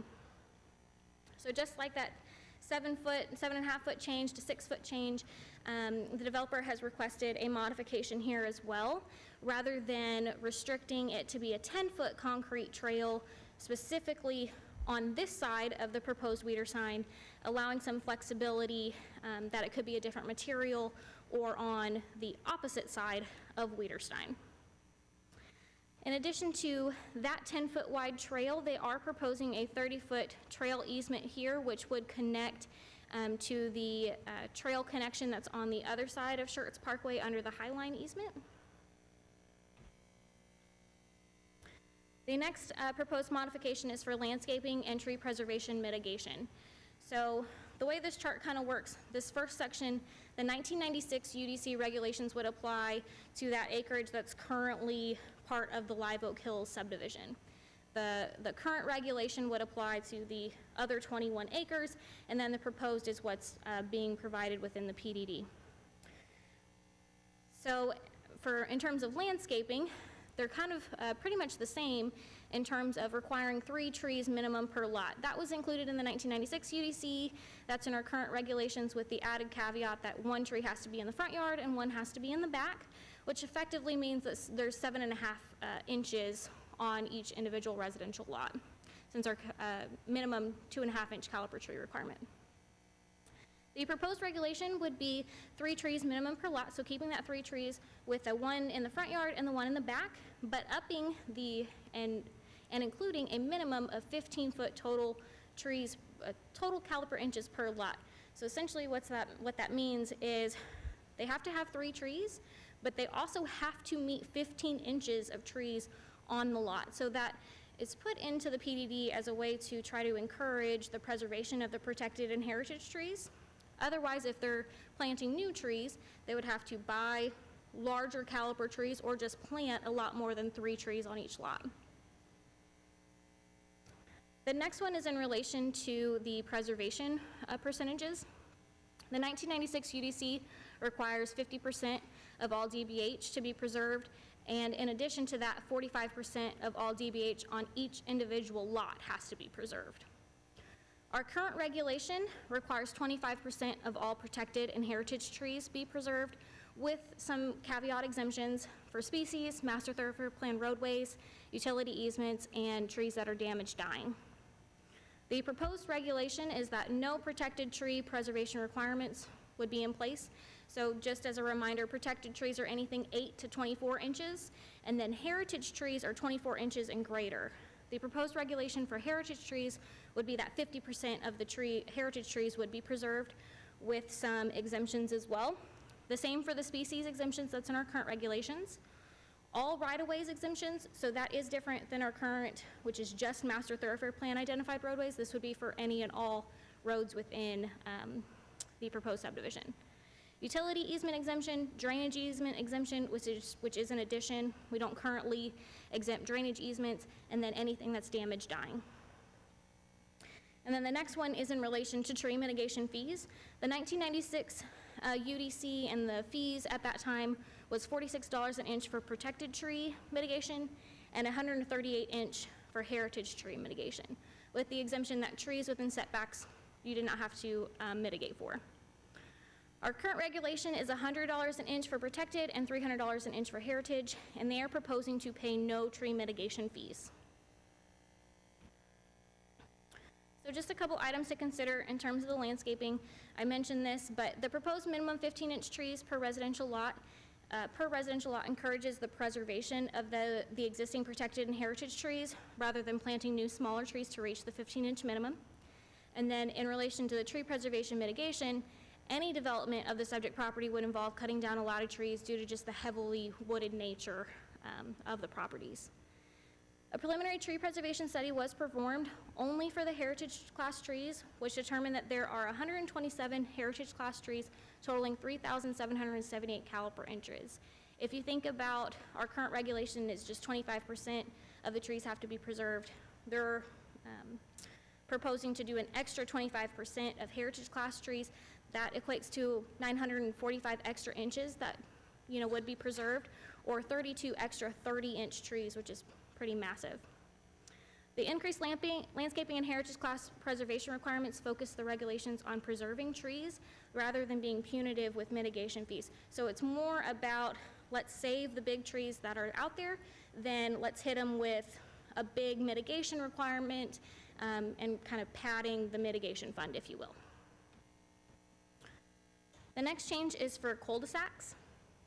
Our current regulation is that all cul-de-sacs will have a maximum length of 500 feet and a minimum turnaround radius of 150 feet. The proposed regulation is all cul-de-sacs will have a minimum turnaround radius of 100 feet in diameter, so it is a smaller radius. And then the cul-de-sac extending to the south of Wiederstein Road, which they're showing identifying here in that figure 4 from the PDD, that wraps around the substation, will be allowed to extend 2,225 feet, given the physical barrier of the surrounding properties. And then I just wanted to point out that they are proposing an emergency access point that would extend from Wiederstein next to Dietz Creek to provide that second point of emergency access for this back portion of the subdivision. So now we kind of get into Wiederstein Road modification. So just as a reminder again, this is the proposed alignment in the coving plan of Wiederstein Road rather than just straight across. It's currently classified as a residential collector on the master thoroughfare plan, and as I mentioned, it'll swing to the south and kind of curve back to realign with the existing road, with the existing Wiederstein across West Dietz Creek. The minimum radius would be proposed at 300 feet. It will utilize reverse curves instead of the required tangent length of 150 feet for residential collector class roadways per the master thoroughfare plan. As a note, our engineering department has concerns about the roadway not having a tangent section between the curves, as it generally requires drivers to work harder, really pay more attention on their speeds, just because of the curve of the roadway. They have noted that it would be more beneficial to have larger radii on the roadway curvatures. However, staff understands the specific Wiederstein Road right-of-way section is necessary for the implementation of that coving plan. Residential collectors typically would not allow individual residential lots to take access directly onto the roadway. However, lots being allowed to front Wiederstein Road is again an integral part of the coving plan. So going into that a little more, to reduce the total amount of driveways along the lots that front Wiederstein Road, they are proposing an alley along the southern side of Wiederstein. So again, this is Wiederstein. And then all of these lots that actually front Wiederstein, they have a proposed alleyway here and here. It was brought up at the P&Z meeting. There was a concern on the alleyway width, if it met the UDC requirement. They're actually proposing 24 feet of right-of-way with 20 feet of pavement width, which the right-of-way width is actually larger than what we would require from the UDC, and the pavement width does meet our minimum. And then you do have to think about the fact that it's only one side loaded, if you will. So the alleys in the UDC, still 20 feet of pavement, but you could have houses fronting on both sides, where in the proposed coving plan, it's only fronting on one side. Additionally, lots that have driveways that front onto Wiederstein Road are required to have T turnaround driveways. So those are these lots here. So in order to try to help mitigate the driveways going directly onto Wiederstein Road, they're proposing a T in order for basically you to be able to back into that T and pull forward onto Wiederstein Road rather than someone trying to back out onto Wiederstein. So the Wiederstein Road cross-section modifications is the next thing. The master thoroughfare plan requires a 70-foot wide right-of-way. The proposed Wiederstein Road is planned to remain as 70-foot wide with 38 feet of pavement width. So the cross-section you're seeing here is directly out of the PDD. The cross-section is proposed to be slightly modified to widen the bike lane on one side. So as you can see here, there's a 12-foot parking and bike lane on one side, and essentially since they're not increasing the right-of-way width, it does reduce the other bike lane to only be 4 feet. Again, the 12-foot increase to allow for parking and the bike lane is to try to help mitigate some of the parking on Wiederstein Road for those lots that don't actually have driveways on Wiederstein, the ones that have the alleyways. And then this is another one of those proposed modifications. So based on the discussion today, they are requesting that the PDD read the 40-foot street section from face of curb to face of curb will consist of 2 12-foot travel lanes, 1 12-foot parking and bike lane, and 1 4-foot bike lane, or as approved by the Parks Department, Engineering Department, and Planning Division. Excuse me. So the reason they're proposing that is they're contemplating flipping the trail that's on the drainage side of Wiederstein with the other side. So to try to explain this a little further, rather than having that proposed trail here, moving it to the other side. So they want to have a little bit more flexibility in the PD design standards in case during the master development plan process they decide to change the 12-foot being on this side to being on this side, essentially. So the current zoning, subject property is surrounded by land utilized as single-family residential with a small amount of commercially zoned property to the north. So again, this is the subject property with this area here. So you can see most of it is the R2, and then there is the 2 rows of lots here that are neighborhood services. The proposed zone change to PDD with R1 as the base zoning district is compatible with the existing and potential adjacent land uses. The comprehensive land use plan does designate the property as single-family residential, which is what's being shown here. So this is Wiederstein that cuts through, and then Schertz Parkway. The proposed zone change meets the goals and objectives of single-family residential with the neighborhood design concepts. At the April 14th Planning and Zoning Commission meeting, a public hearing was held. During that hearing, there was numerous residents that spoke in opposition to the proposed zone change, most of which the opposition comments kind of identify in one of these categories. So traffic impacts, safety impacts of the curvilinear roadways and alleyways being proposed, lot and density sizes, landscape and tree preservation, environmental concerns on the wildlife and the habitat, drainage and water issues, and school district impacts. At this meeting, the commission voted to recommend denial to the city council with a 6-to-1 vote. And then just a couple of items that I think are kind of relevant coming from the P&Z Commission. They did indicate that they appreciated the effort that went into the design of the Heritage Oak subdivision and maintained that this is the kind of unique development that the PDD zoning classification is intended for. They found the proposed PDD to be aesthetically pleasing and stated that the concept is a marked improvement on the existing lotting pattern established in the Live Oak Hill subdivision. However, the commissioners ultimately did recommend denial for the reasons mentioned here. So reduce side yard setbacks from 10 feet to 5 feet, the minimum cul-de-sac diameter from 150 to 100, the 20-foot paved alley section being too small, which I referenced, that is our current UDC requirement. The removal of tree mitigation fees and the reduction in protected class tree preservation standards, the removal of natural environment and potential impacts to the wildlife, and then potential noise concerns from the GVEC substation.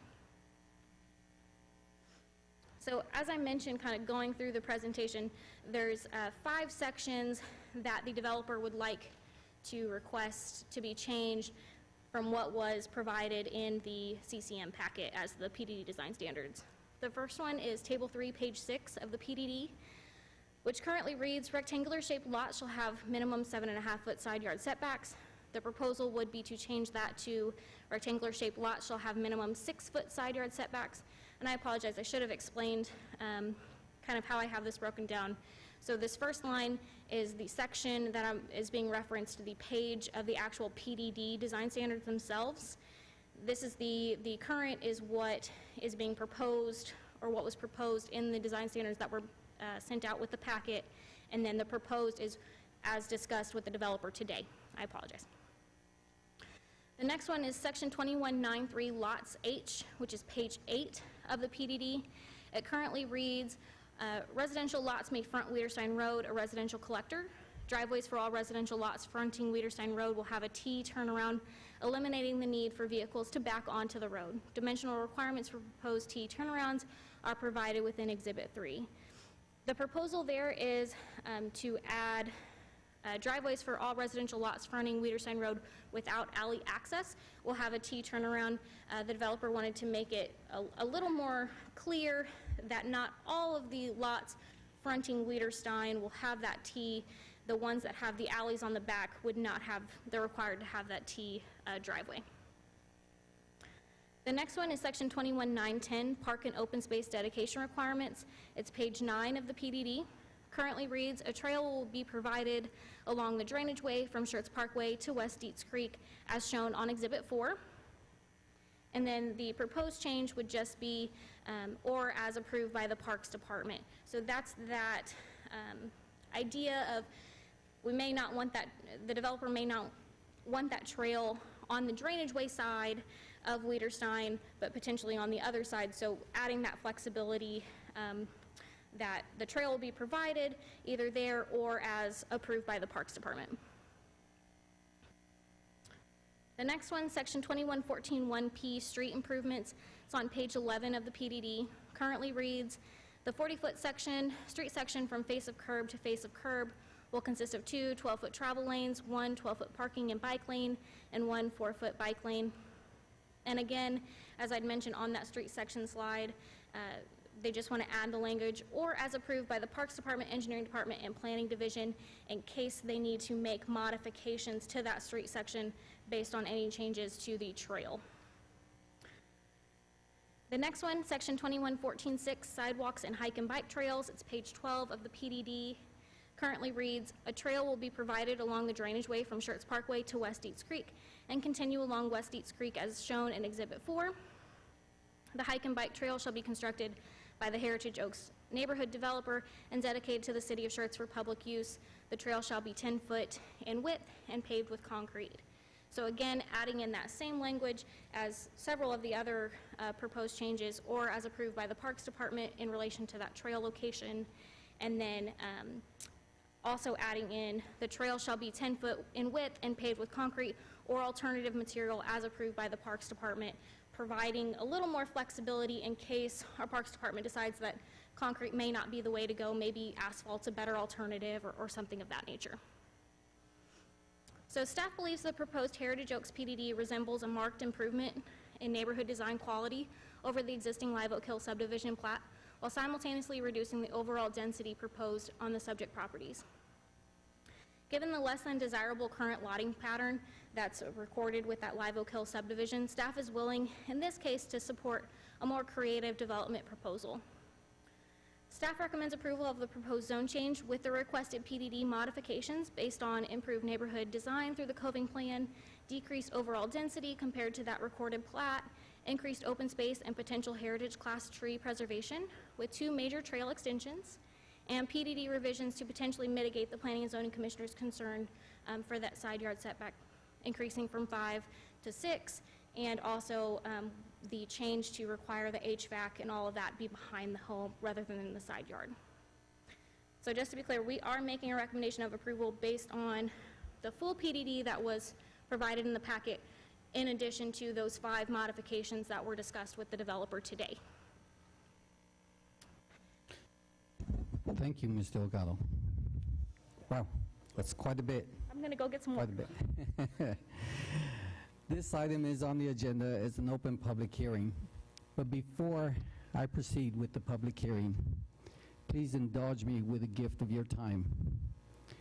We gather this evening as engaged residents to give serious consideration to a matter that will impact our city in this specific area for future generations to come. I would be remiss if I did not share some details about the development in discussion tonight. Some of you may know Mr. Eugenio, and he's seated right over here. Mr. Eugenio has been working on this plan since 2001. That is 20 years, sir. 20 years that you have been working on this plan.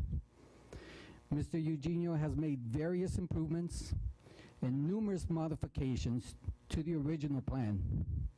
For the past 20 years, he has made changes and compromises, and we have arrived at a pitiable point tonight.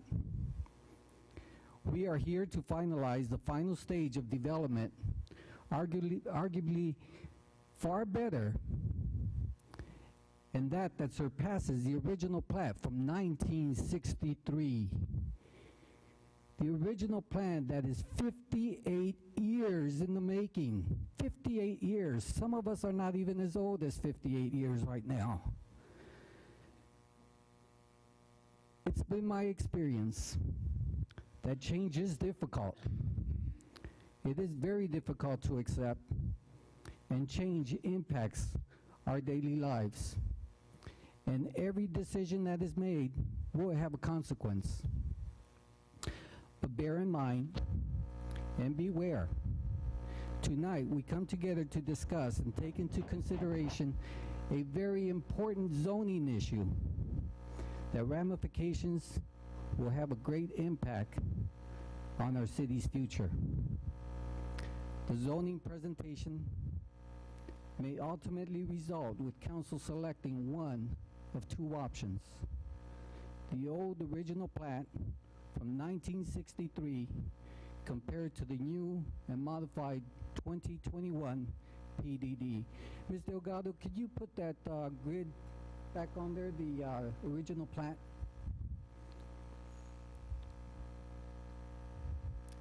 That's somewhere in there. There you go. In the original plat, again, since 1963, consisting of 180 units with the additional 20 acres for 79 additional units for a total of 261 new units. Compared to the 2021 Planned Development District with 136 units with the additional 20 acres for a total of units not to exceed 215. Once again, an original design dated 1963 consisting of row housing, more homes, smaller lots, smaller houses, lower and decreased value. The housing market in this area is in high demand, and there is a shortage of inventory. And regardless of the square footage and the lack of amenities, these houses will sell. Now let's fast forward to a newly designed layout which Mr. Eugenio has invested time and effort for 20 years and has arrived to this point. A PDD, a Planned Development District, that took several items into consideration. A traffic impact analysis, tree mitigation, utilities such as water, sewage, and electricity, the flight paths, the trails, the access in and out of this neighborhood, the streets, the cul-de-sacs, the drainage, the lot sizes, and the total number of houses not to exceed 215. Now, regarding the planning and zoning meeting a few weeks back, many issues were surfaced, but many overlooked and didn't take into the account the impact between one plan and the other. Both will have an effect in this specific area. 180 units compared to 136. That's 46 additional units compared to the original plat. Green space was mentioned. The PDD provides more green space than the original plat from 1963. Schools, the PDD has fewer homes. Therefore, it will have less students. Traffic, someone mentioned a family of 3, 180 new units. That is approximately 560, somewhere around there, additional vehicles compared to 408.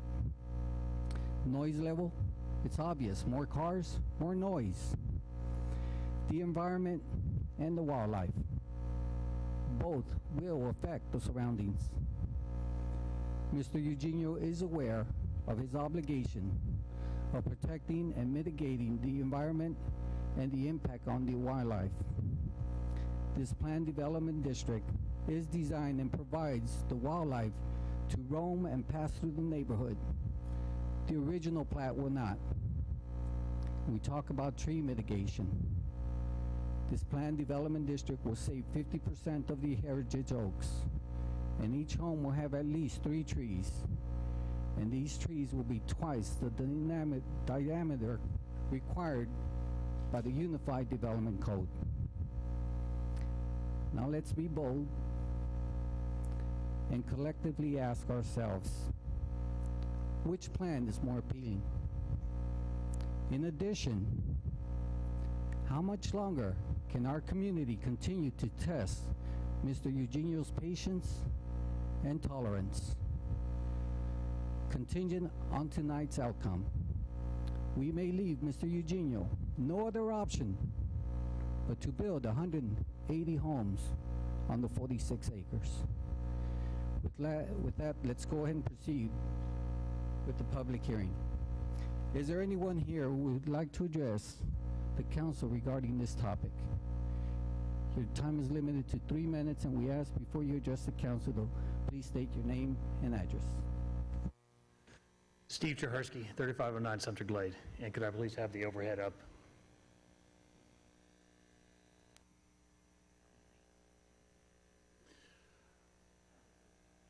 Sure. Okay. Let me put this way. So, Resolution 21S15. I represent Ridge of Carolina Crossing Board of Directors and also many homeowners. I'm sorry, before you get started, name and address. Steve Jahersky, 3509 Sumter Glade. Thank you. 43 property owners within, directly, or outside the boundaries were opposed. 4 commissioners voted against it. You have witnessed a very thought-out plan that is very complex regarding a lot of modifications, waivers, and even though it is not 1963 and it's improved, it's still a square peg in a round hole. One of the major concerns is the flood zone. FEMA flood zone was last updated in 2007. Deets Creek is in the 100-year floodplain, and it's a long part of the planned development. As you can see here, this is something that right now the boundaries go up to the tree line.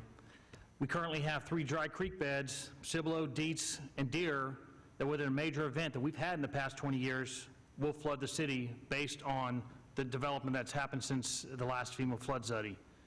The Crescent Bend Nature Park was once a residential neighborhood. It was built in a flood zone devastated by 100-year floods.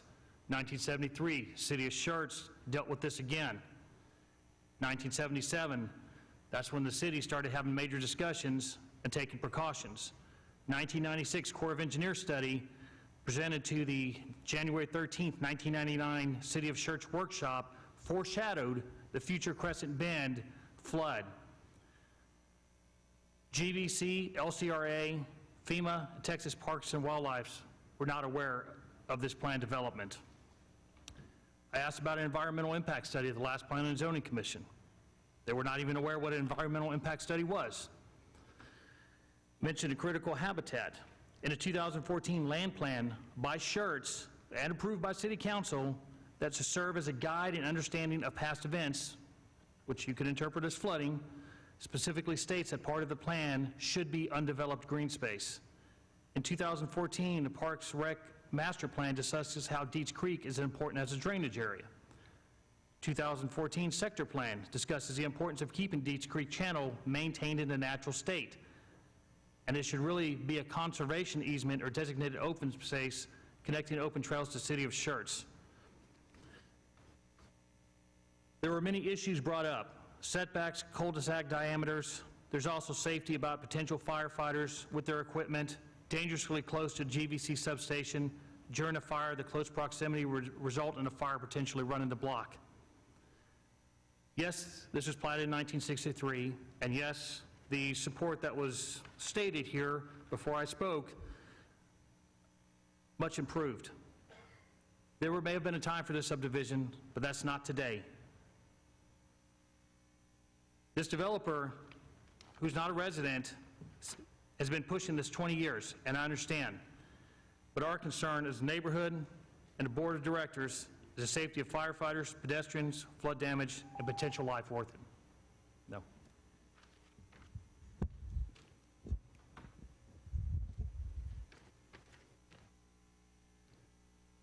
Is there anyone else who would like to address the council?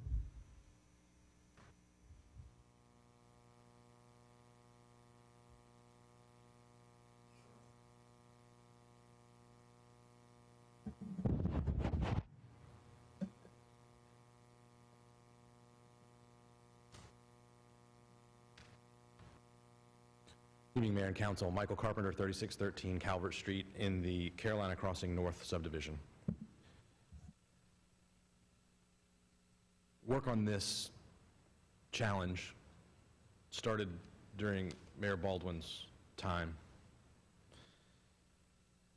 This subdivision and one more that you're going to get to deal with yet, Freeway Manor up off of 35, were platted before they were in the city of Schertz. They pose a unique problem.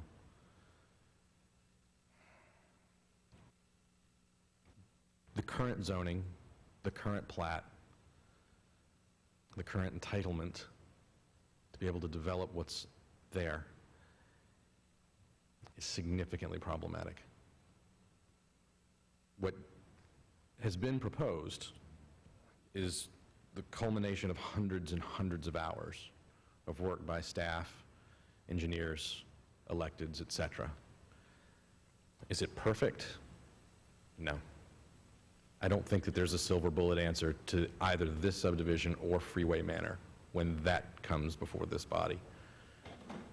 I would say that, in my opinion, as a resident that's nearby, whose neighborhood is close to what's being proposed, I'd much, much rather see the conceptual plan that's been put in front of us than what's currently platted and zoned and entitled. My ask of you is simply to consider the possibilities of what that neighborhood might look like if it's built out as it's currently platted and zoned. Moving to a PDD does, in fact, also solve another problem, and that's the neighborhood services zoning that still exists on the Parkway. I think that most of us have seen the challenges that we've experienced on Schertz Parkway with people that have neighborhood services wanting curb cuts on the Parkway. Originally, the idea was that there would be neighborhood services up and down both sides of the Parkway. That turned out to be problematic, and we moved instead to really more of a Parkway formation with very little curb cut on the Parkway. Getting rid of the neighborhood services zoning will also solve that problem. So while there may be reservation about a number of things with regard to the curvilinear roads, driveways on a road, my ask is very simply that you consider the planned development district as opposed to what's currently platted and, again, entitled and zoned. And I appreciate you letting me come visit with you today. Thank you. Is there anyone else who'd like to address the council? Please come on up.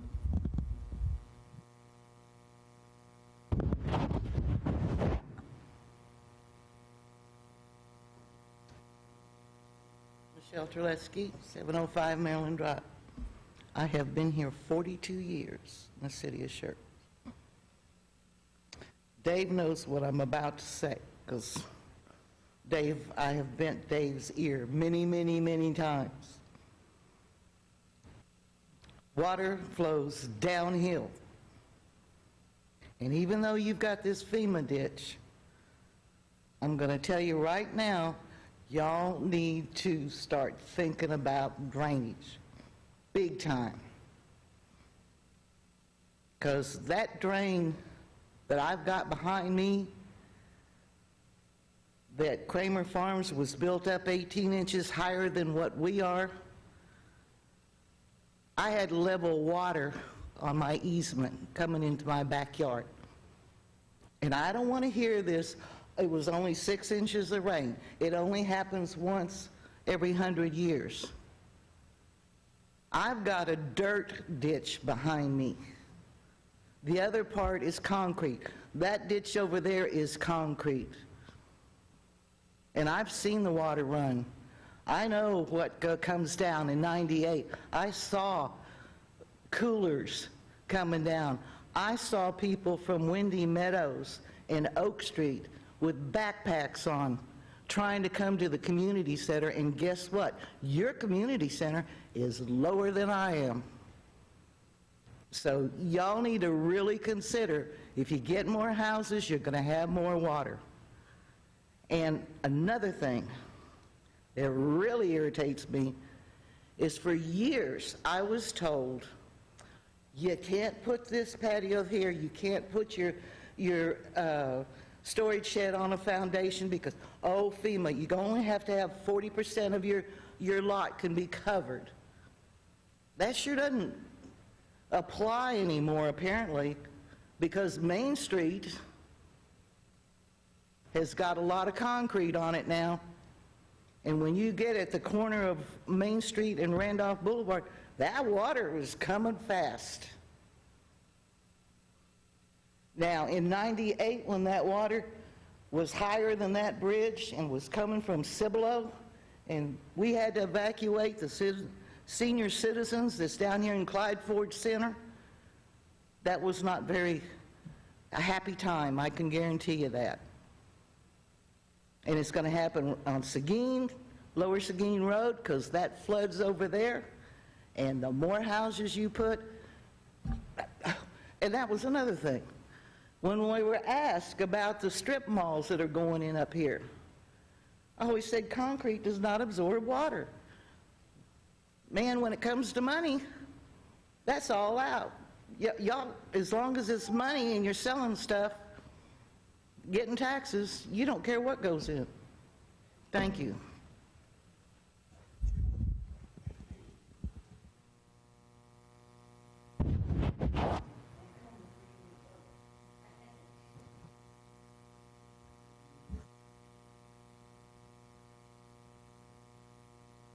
Good evening. My name is Amanda Willman. I currently reside at 3429 Abbeville Drive in the Ridge at Carolina Crossing. My property backs up directly to this on two sides, Greenbelt. I'm a PhD, so research is what I do. I have written up concerns, and a lot of them were addressed at the Planning and Zoning Committee.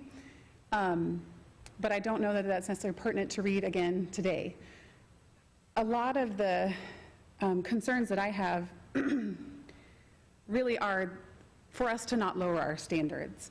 Our safety requirements, the width of the road, putting in an alleyway, all of these things are just huge safety concerns. And one of the biggest ones is the curving of Wiederstein Road. That connects 1518 to Schertz Parkway.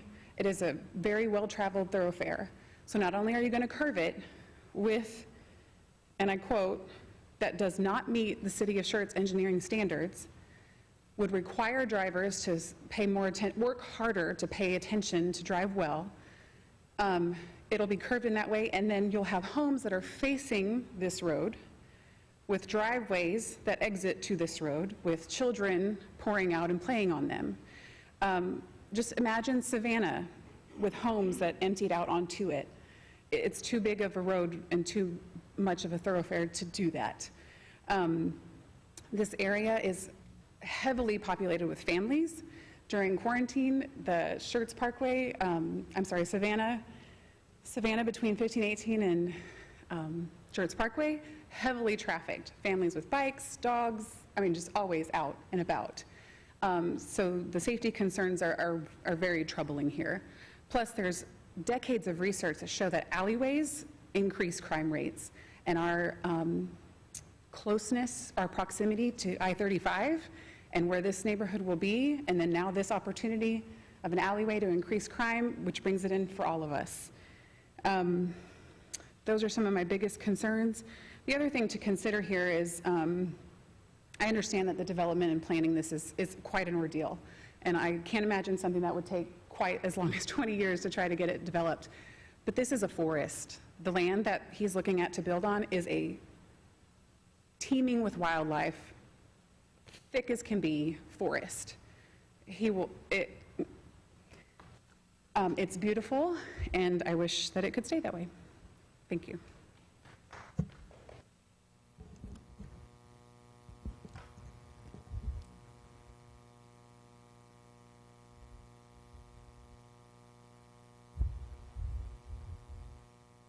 Dana Eldridge, 2628 Gallant Fox Drive, Schertz, Texas. I was sitting there listening, thinking a little bit about this. We have all kinds of construction getting ready to happen on 35. It's going to cause lots of problems. It's causing lots of traffic problems for me right now, because every time something happens between 3009 and Schwab Road or a little bit farther up, Old Wiederstein Road becomes a racetrack. And it's not set up to be a racetrack. But we start doing something with Wiederstein Road down here off of Schertz Parkway, people are going to get off at 1518, come down to Wiederstein, and cut across, and then cut across to 3009, and if you're going to have houses that are going to open up onto that, you're going to have a lot of traffic through there, because people don't want to put up with the frontage road or with 35 when it's backed up for 4 or 5 miles because of construction going on. That's something else that needs to be thought about. This is going to be, people will find the easiest way to get around some of that traffic. And if you're going to have this here, it's going to start happening. You need to use that in your equation of what's going on. The traffic is going to be bad for a while on 35 with the construction that's being planned and going on right now.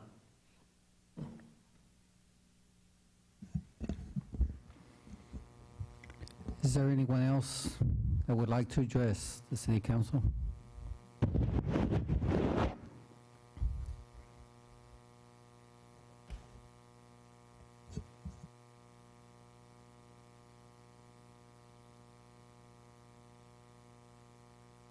Hi, my name is Ivan Arano. I live in 3700 Florence Grove, and as Amanda, I'm one of the residents that just live behind the proposed development, and I just wanted to recognize really quickly the hard work that has been in this development, not only by Mr. Virginia, but everyone in here. So I just wanted to say that we understand that change is a constant, and we're not necessarily opposed to it, but we would like something that can work not only for the developer, but for the people that also live next to these future houses. And sure, like there's many things and concerns that we have, including traffic and flooding and an increase in the city's resources. And particularly my concern will be the beautiful habitat that is in the back of their houses. And to me, it really is a respite, and it's something that is admiring too, and it brings life to us. And speaking with the neighbors there, I was able to talk to a lot of them and get their feedback, and a lot of us really appreciate that part. So our main concern, and something that I think we will be in agreement is we can keep some of that forest that is over there.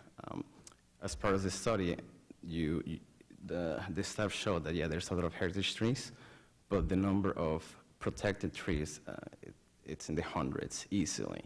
So by getting rid of all these protected trees, but leaving 50% of the heritage trees, you're really getting rid of most of that forest and getting rid of a lot of the habitat and the wildlife and all the beautiful things that brings to the citizens there. So my main concern, and I would like to ask you to consider that as well, not necessarily to approve or deny this resolution, which is significantly better, I agree, with the older plan, but just to make it better and make it not only work for the developer, but for the residents that will be living there, that not only brings the value of our houses or just the value of the land and the city, but it really will make a difference in a day-to-day and future generation staying there. So thanks for your time.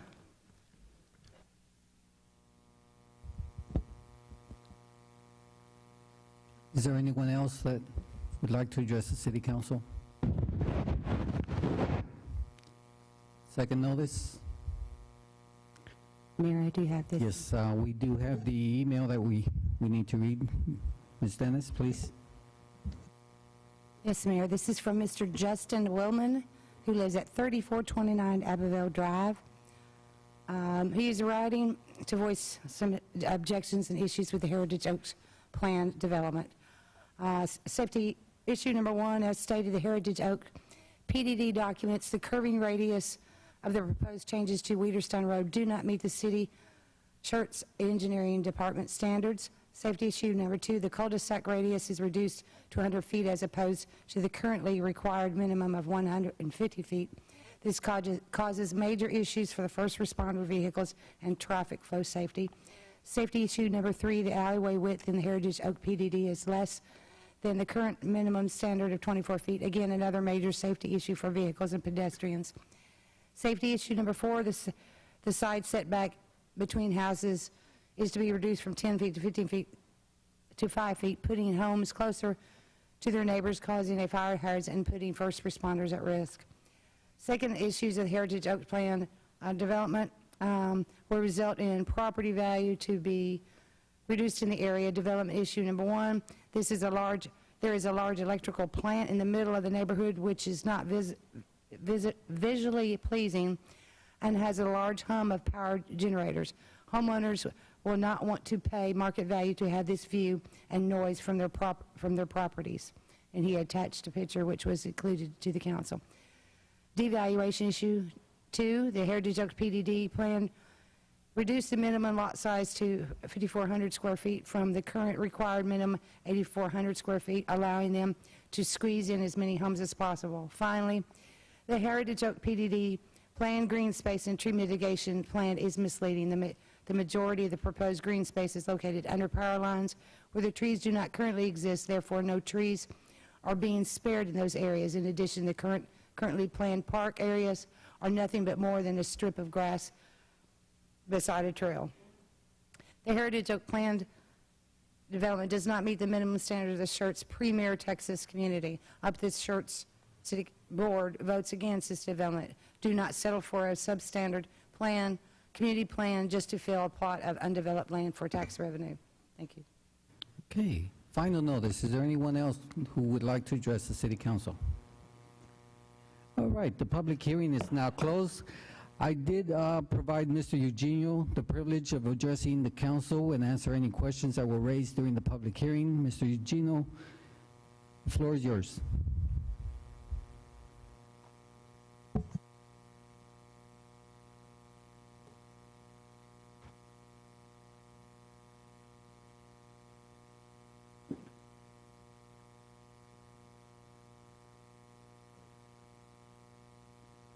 Do you have a presentation that you have loaded? Okay.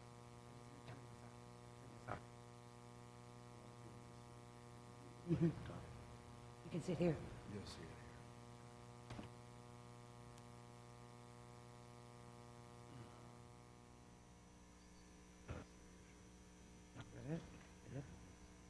Which one do you want? You want this one? This one? I'll get you. Bigger, hang on.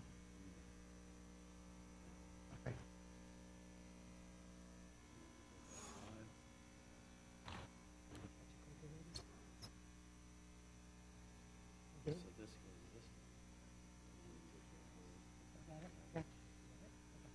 Okay, your name. State your name.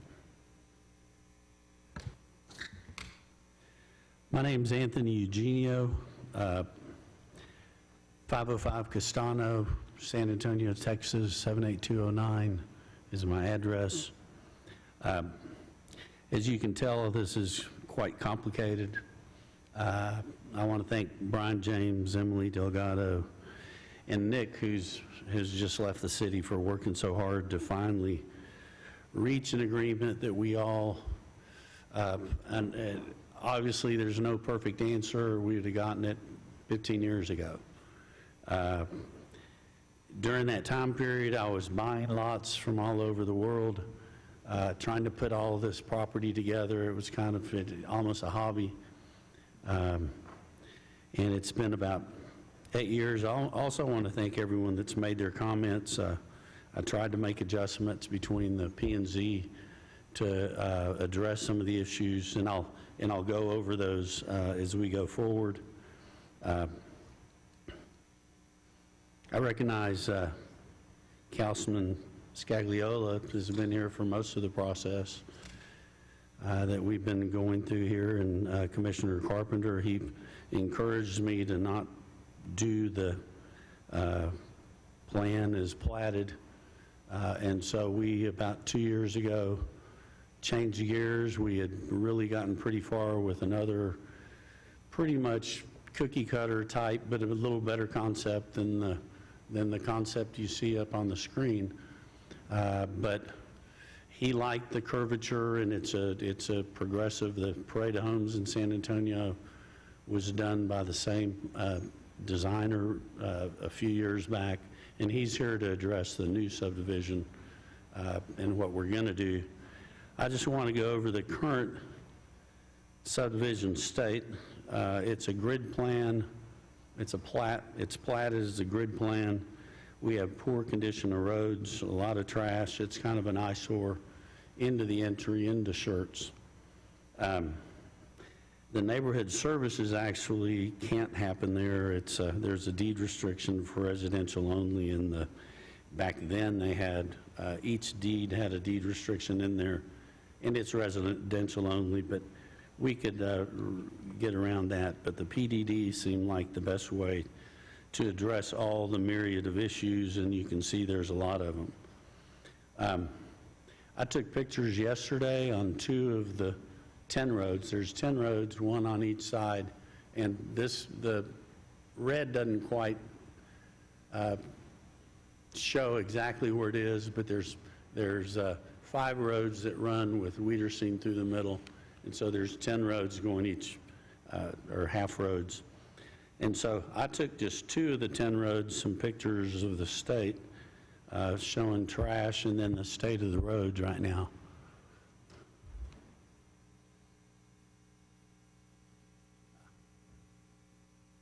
Okay, so I'm just going to run through these slides quickly. Well, I thought quickly, they're not coming up quickly. Okay. And you can see on those 2 roads, it's just a dumping ground.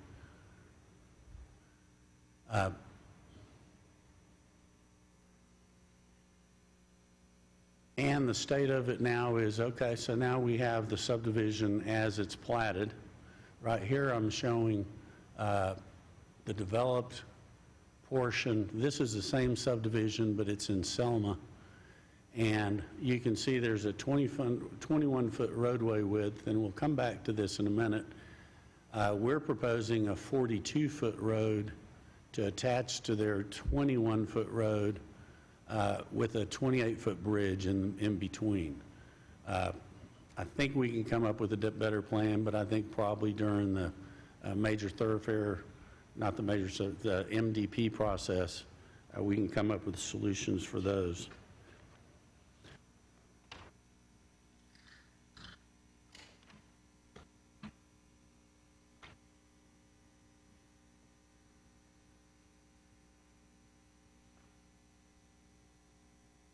So that's the main road.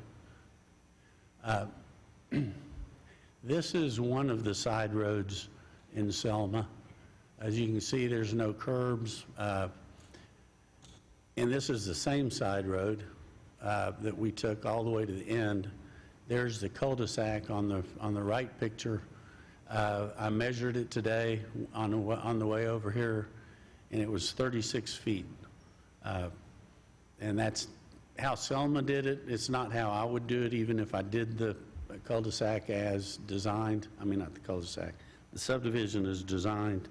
But anyway, that's how Selma has addressed doing the subdivision within the current plat. Mr. Harrison will discuss our proposal, the curvilinear plat, and go over the history of how he's done so many in Texas, and some other information will be helpful for y'all. It was asked what the home prices would be. They'll be between $350 and $450 in the subdivision, so I don't see that as being negative to the overall subdivisions that are in the area. The lots are bigger than the adjacent subdivisions. The density right now on the plat is about 4 per acre. We're at about 3.5, I'm sorry, 3.25 an acre. We've agreed to, here, let's see if I can catch up with myself. Okay, so we've agreed to a 6,000 square foot minimum. On the right, you can see on the plat, on the plan that is kind of our rendering that we're showing. These are the lot sizes. There's 14 lots between 5,000 and 6,000 square feet. We'll be getting rid of those and getting those to a 6,000 square foot minimum. If you look down in the right area spreadsheet, the average lot size is 9,020 feet. Sure, there's some larger, some smaller. The smallest was 5,400, but it'll be 6,000. We've raised that and changed it due to some of the concerns. Minimum 50-foot width and 120-foot depth at mid-plane of the lot line. We had 21 lots that had shorter than 120-foot lot lines on one side. On some of these, because they're pie-shaped, what we are trying to agree to is that there's a 120-foot depth at the mid-plane of the lot line. So if you have 115 feet on one side of the pie and 125 on the other, it'll be 120 in the middle. It's not like a rectangular subdivision that we're all used to. On the 5-foot setbacks, it's one of the more controversial issues. The International Fire Code requires 5-foot minimum side setbacks. The fire chief and/or a rep was at all of the meetings and was aware of what we were proposing. And he knew most of the lots were the pie-shaped lots to where the 5-foot side setback is only going to affect the small side of the pie, and then everything else is a lot wider. We do have some lots that are rectangular, and within the development, and kind of the way the land lies is kind of causing some of that. But in San Antonio, a lot of the neighborhoods in the cities in the area have the 5-foot minimum side setbacks, like San Antonio, Live Oak, Helotes, New Braunfels. What we've agreed to do is do a 6-foot side setback for all the rectangular shaped lots. In talking to Rick, he said if we go to the 7.5, the way we have it structured, we've already lost a lot of density and number of lots in the new design. And they stretch out into the curves, and it's more complicated than it sounds. I'm just taking his word for that. The other things that they told us if we would focus on that are more important fire-wise is to have 100% masonry on the side walls, to have no equipment or AC within those side yards. And an additional thing that there's a few things I've got on this report that'll have to be added to, I guess, what Emily has. But one of them is no side yard fencing. So if you're looking at no side yard fencing except for within 20 feet of the back corner of the house. And so in between the houses, if you have a 70-foot building pad, the first 50 feet will not have side fencing, so it'll be clear.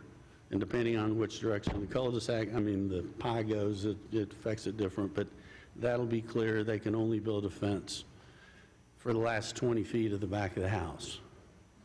And that gets out of the way of the emergency services trying to deal with the house. Okay. Here's 5-foot setback again.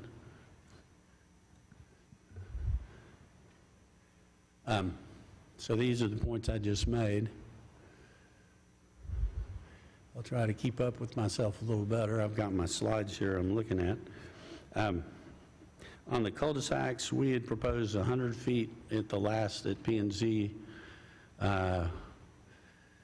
The International Fire Code requires 96, but they leave it up to the fire chief to decide, depending on the equipment that he has and needs that he has, to determine what his cul-de-sac should be. The fire chief and/or one of his reps was at all the meetings. We have a few cul-de-sacs that are around 120 and one that's a bit smaller, but in talking to Rick, we can adjust these and go ahead and increase it from 100 to 120 diameter on the cul-de-sacs. But we didn't have any, the fire chiefs were in agreement with the way that we had them designed, and they were at the meetings. Excuse me.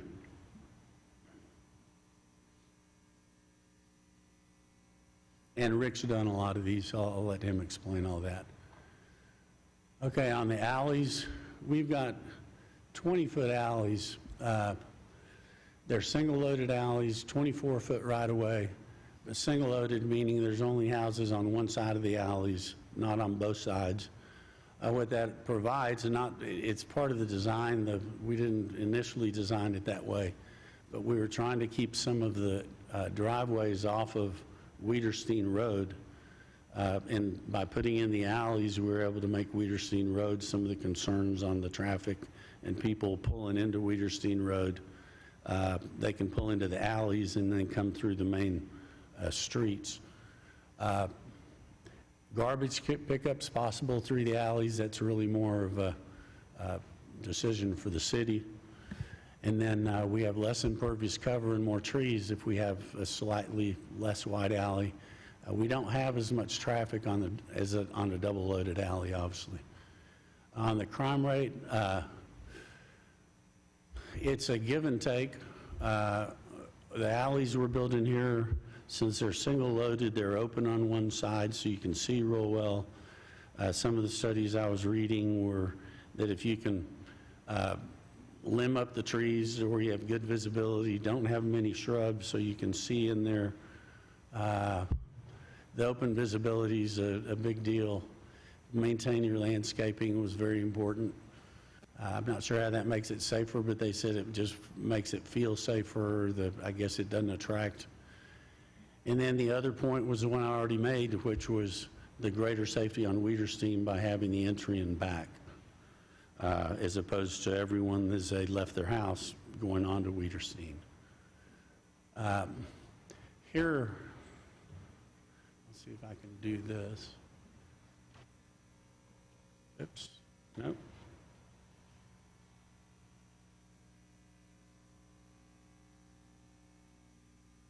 Okay. Oh, here we go. If you see here, you've got the alleys in back here, and then all this area here behind is green space. So you're going to have visibility there. In a typical alley, you'd have homes on this side, you'd have homes on this side too. And so these are going to be, anyway, visible and would be much safer.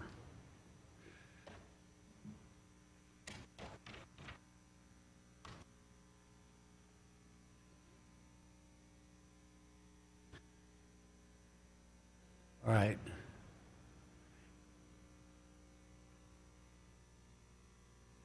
I'm not sure if it takes a minute for it to get on there or if it's missing. I had a picture of a subdivision I developed in New Braunfels. It was called Pecan Crossing. It's about 230 lots.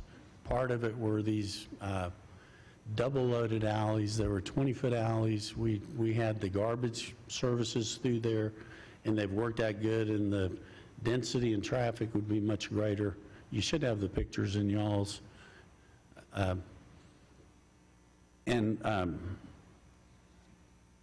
Anyway, I'm not sure I'd get that picture up there. But Those are 40-foot lots. It was a zero lot line subdivision, or portion of the subdivision. And we haven't had any complaints, and they've worked very, very well.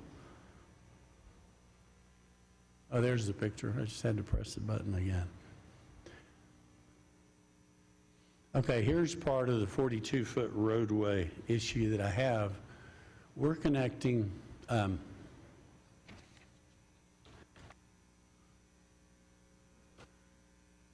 21-foot road in Schertz, in Selma, to a 28-foot bridge, and then that 28-foot bridge is going to connect to a 42-foot roadway in my section, or the section that we're developing. And the next picture shows on the other side of Schertz Parkway is a 26-foot road.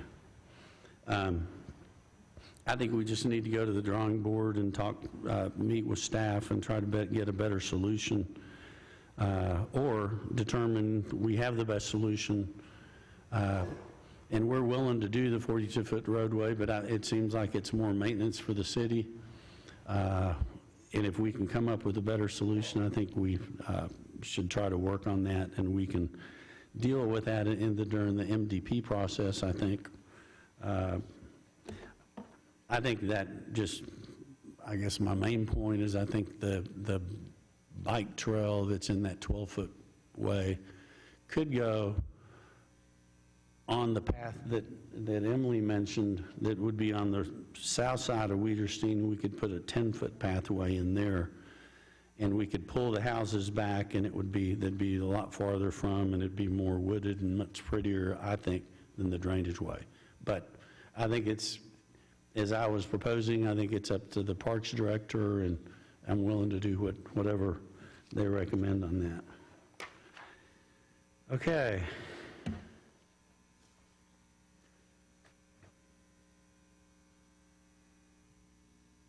As you can see, I don't do these click things very well. On tree mitigation, the EDC doesn't apply to the 46 acres on the tree mitigation, but doing it the way that it was platted just wasn't the way to do this land. So we came up with this coving was the one we've figured out is the best, and planning actually agreed with us. And we're going to save 50% of the heritage oaks. Most of them it doesn't apply to, and actually most of the heritage oaks are within that 46 acres. They're not in that 20 acres where you would have the tree ordinance apply. And then we're double the builder requirement with the 15-inch. So we're looking at about 64 heritage oaks on this property, which is about a heritage oak per acre.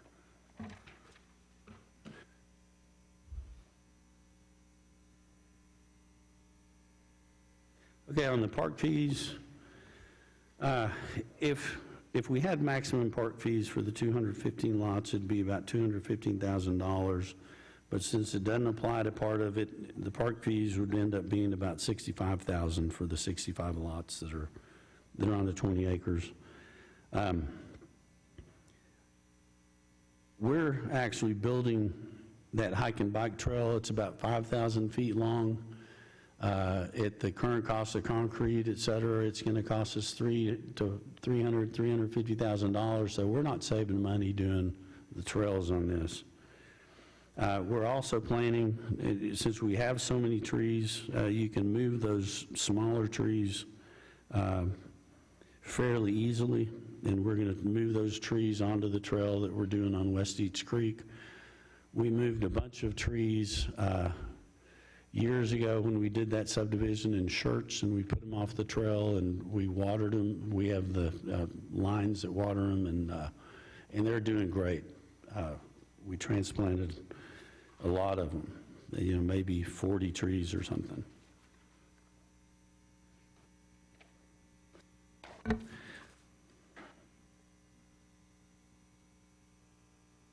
Here's the trail plan. As you can see, it's pretty long. Schertz Parkway to West Eats Creek, and then all the way along the West Eats Creek land. The adequacy of the roadway for the emergency was brought up at the last meeting. This is a truck that we're designing the roadway for. We have turning radius issues, weight issues, a number of issues. We're working with GVC to figure this out, and they're kind of leading or directing what we're doing on this. But you can see anything that drives on is pretty much going to cover anything else that we can put on that road. The other issue was the GVC substation noise that came up, and my wife and I were out there a few days ago, and all we could hear were the birds chirping. I mean, we couldn't hear a thing otherwise coming through. And my last slide, floodplain. We're not building any houses in the floodplain, and you're not going to get a permit for it. And that's kind of out of our control. There is a small corner of our planned subdivision in the floodplain, but nothing will be built there, no building permits, nothing will happen there. We'll have it platted. At the point in time that they do the upstream improvements in Selma, and it pulls it into West Eats Creek. I mean, it's really very little bit out of that corner, but it will take care of it. And if it doesn't, we'll never build those homes.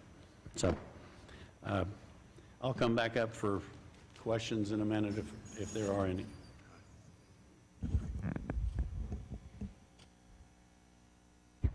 Hi, I'm Rick Harrison, 2600 Natchez Avenue South, right up I-35, 1,230 miles, Minneapolis. I'm sorry I had to say that.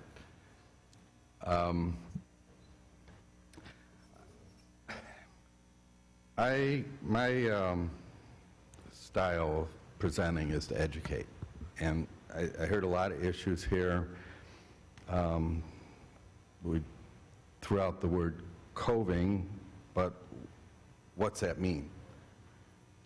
So I'm going to educate you on a lot of things and why it works and why we've done so many. Now what I did was I printed, I don't know how many I printed, like 60, 80 of them. Yeah, I think all council has received the book, yes. The one on the bottom is the first one I did, that's coved, and that's in Roar Vista, nearly a quarter century ago. The latest one that we've got the city concept approval on is the one in Corpus Christi, and that interestingly has a very similar to this, where we are fronting a collector street, but it's a low traffic collector like this one. There, on all of those 5-foot side yards, Texas and Florida, just my mind, 5-foot side yards, 20, 25-foot front, depending on the city, and 50-foot right away. So this was kind of threw me back, so I'm going to address the side yards. I'm going to address a lot of things that you're going to talk later on as you do your new comp plan and other issues. Regulations only require minimums. There's a zoning and there's minimums. And this is not just in Schertz, this is anywhere in the United States, so I'm not going to target Schertz. Developer buys a piece of land. The only thing in his mind is density. He's going to go to the civil engineer. He's going to take it to a technician or someone that lays out subdivisions in their CAD, and they're going to knock out a subdivision. That's how we grow. It's about numbers. It's a paint-by-numbers approach. It's not planning. It's just math. So when we look at these subdivisions, including the one that was just up there, the PDD, we don't see the waste. If we can eliminate the waste in design, then some magic happens with the numbers. So the existing regulations worldwide use a vintage model that's goes back not just 58 years, but 158 years. And they ignore there's been a revolution taking place in computer geometry, the computers that allow us to do things. Now, when I learned civil engineering and surveying nearly 50 years ago, I would take a piece of paper and I would write a coordinate. I've been doing, started this in '68, so I'm 68 years old. I started in '68. I just realized that. I put a coordinate on a piece of paper, take a protractor, measure an angle, measure the distances in my head. Okay, there was no computer memory, so you couldn't make a mistake. Took that angle into a log book and found that angle to write down the cosine and the sine of that for the north coordinate, multiply that in my head and add that number to the north coordinate, and then do the exact same thing for the east coordinate. So every point would take about 5 minutes if I didn't want to make a mistake. Since I work for surveyors and engineers, I didn't want to make a mistake. And the key point is, when you look at the original plat from '63, that was the process. So curves were to be avoided. If you went to a curve, you'd have to then calculate the center point, swing the angle, and the end point. And that curve had to be tangent or 90 degrees from a line. And that's important because it wasn't just the person computing the subdivision, but if you submitted it to a city or county, someone would have to plat check it. You could not plat check a curve unless you had a tangent going into it. So some cities have 50-foot tangent or 150-foot tangent.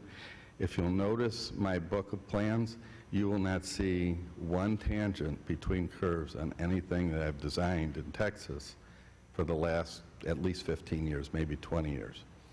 I did do it before, but because that's what the software was geared towards to do, so I could get it out faster. So lot lines were radial and perpendicular because you certainly wouldn't want to do a non-radial or non-perpendicular lot because the calculations on that would take a half an hour. So you had to get the plan out. So what happened was the rules we have today, all the rules, don't take in consideration we've been in a revolution and we could do things differently today. We could do things differently, we could do things better, and we could do things instantly. And the problem with that is software has been designed to automate that same process I showed you quicker. So that is double the actual speed you're looking at. That's a 162 lot subdivision. You put in the minimums, so put in the Schertz minimums, you swing your mouse, and 162 lots, 2 minutes to do the whole subdivision. And it will meet the minimums, and you will have to approve it. We're no longer thinking, we're looking at a computer screen. We used to be on paper, we used to be intimate with the plan. Now we're not, we're disconnected. And that's the way the industry is running today, and that's a problem. So, I want to show you unintended waste. Just look at this a minute. I'm not going to spend a lot of time because, you know, it's getting late. There is a tremendous amount of waste in this plan. I want you to look at it. It's not in the cul-de-sacs. If a street doesn't have frontage on both sides, but has a lot siding it, but fronting on the other side, that's 50% waste. If a street has no frontage, it's 100% waste. Those red streets are 100% waste. The blue streets are 50% waste. So what happens is, to get density, you want to get the smallest possible lot. In order to do that, you have to stretch the streets to all around that site. And doing that, you get unintentional waste. So there's a tremendous amount of waste there. No cul-de-sacs here. There's only a little bit of street that doesn't have frontage. Those are the only streets that are fronted both sides. You're looking at way over 50% waste. So what happens is you're going to get the smallest possible lot. And then you have the most street, the most runoff, and the most cost to the city to maintain forever. Here's a Schertz subdivision. Not too bad on the red streets. Those are 50% waste. So what we look at is to eliminate that waste as much as possible with a different pattern. And that's how we get larger lots without sacrificing density. Another Schertz subdivision, that's all 50% waste. And engineers that design that, though the pavement that is in that huge radius, the pavement and the runoff is equal to 300-foot linear foot of street, each one of those. You didn't gain anything by doing that. But if you learn to look at waste and communicate that waste, then you would be able to have a different process. So when we look at what we want to do is we create a pattern that winds around and actually pulls away from the boundaries and fronts everywhere. And in doing that, we're reducing the length of street, we're increasing some costs like some driveways and some manholes and some bends, but in this one we reduced the average lot size went up by 40%, same density, reduced the street by 42%. And when you look at what we planned and you look at the density and the comparison, it's night and day. So when we talked earlier, Mayor Pro Tem Whitaker was saying, you know, you're juggling lot size and you know, housing and stuff like that. Is people, you know, they want space. And they move out in the suburbs because they want space. If we can give the space and the density and drive the cost way down to the city, which is the streets, there is no loser. So understanding how it works, you have those little brows everywhere in Schertz, including the development you just discussed. Those are incredibly expensive pieces of pavement. Why do they exist? They exist because they want to, you've got a 20 or front yard setback, so you have to build that pavement to the house to get that extra lot. But your ordinance has never said 20 foot. They say 20-foot minimum. You don't have to build that. Just take your driveways out to the street. That's how this works. And essentially you created a cove. It's this idea of separating what's happening on the streets and then stretching the setback line where we can. Setback line is where your density is. So we look at the word minimums, but we don't look at the optimum. We just assume the minimum is the best, but that's not necessarily the case. Now, this is a Minnesota cul-de-sac, so in this example, and that's a 120-foot right-of-way radius. And like Schertz, you build this massive amount of pavement and sidewalks to nowhere. What if we made everything bigger and just went one way, because that's how people drive around the cul-de-sac? Sidewalk can be extended for emergency. So it is a walk to somewhere. You created an island in the middle. But what about the numbers? You've doubled the amount of cul-de-sac, the premium lots. You got less pavement. Picked up a 9,000 square foot lot park in this area, and it's the exact same density. And how can that be? We just made everything bigger. And that's because a standard cul-de-sac has a very pie-shaped lot. As you get bigger and pull the homes back, you get less pie-shaped, you get more efficient. So that's how we pick up all of that. And Rose Hart in San Antonio was their first cove development in this area. They landscaped it beautiful. Rose Hart became like a landmark for this region, and then we got a lot more work after that. So whatever you want to do with that park area. So that explains what, not just the cul-de-sac radius, but we want to pull the homes further back. When you look at the site plan itself, there's almost no waste except for where we're crossing the easements, which we can't help.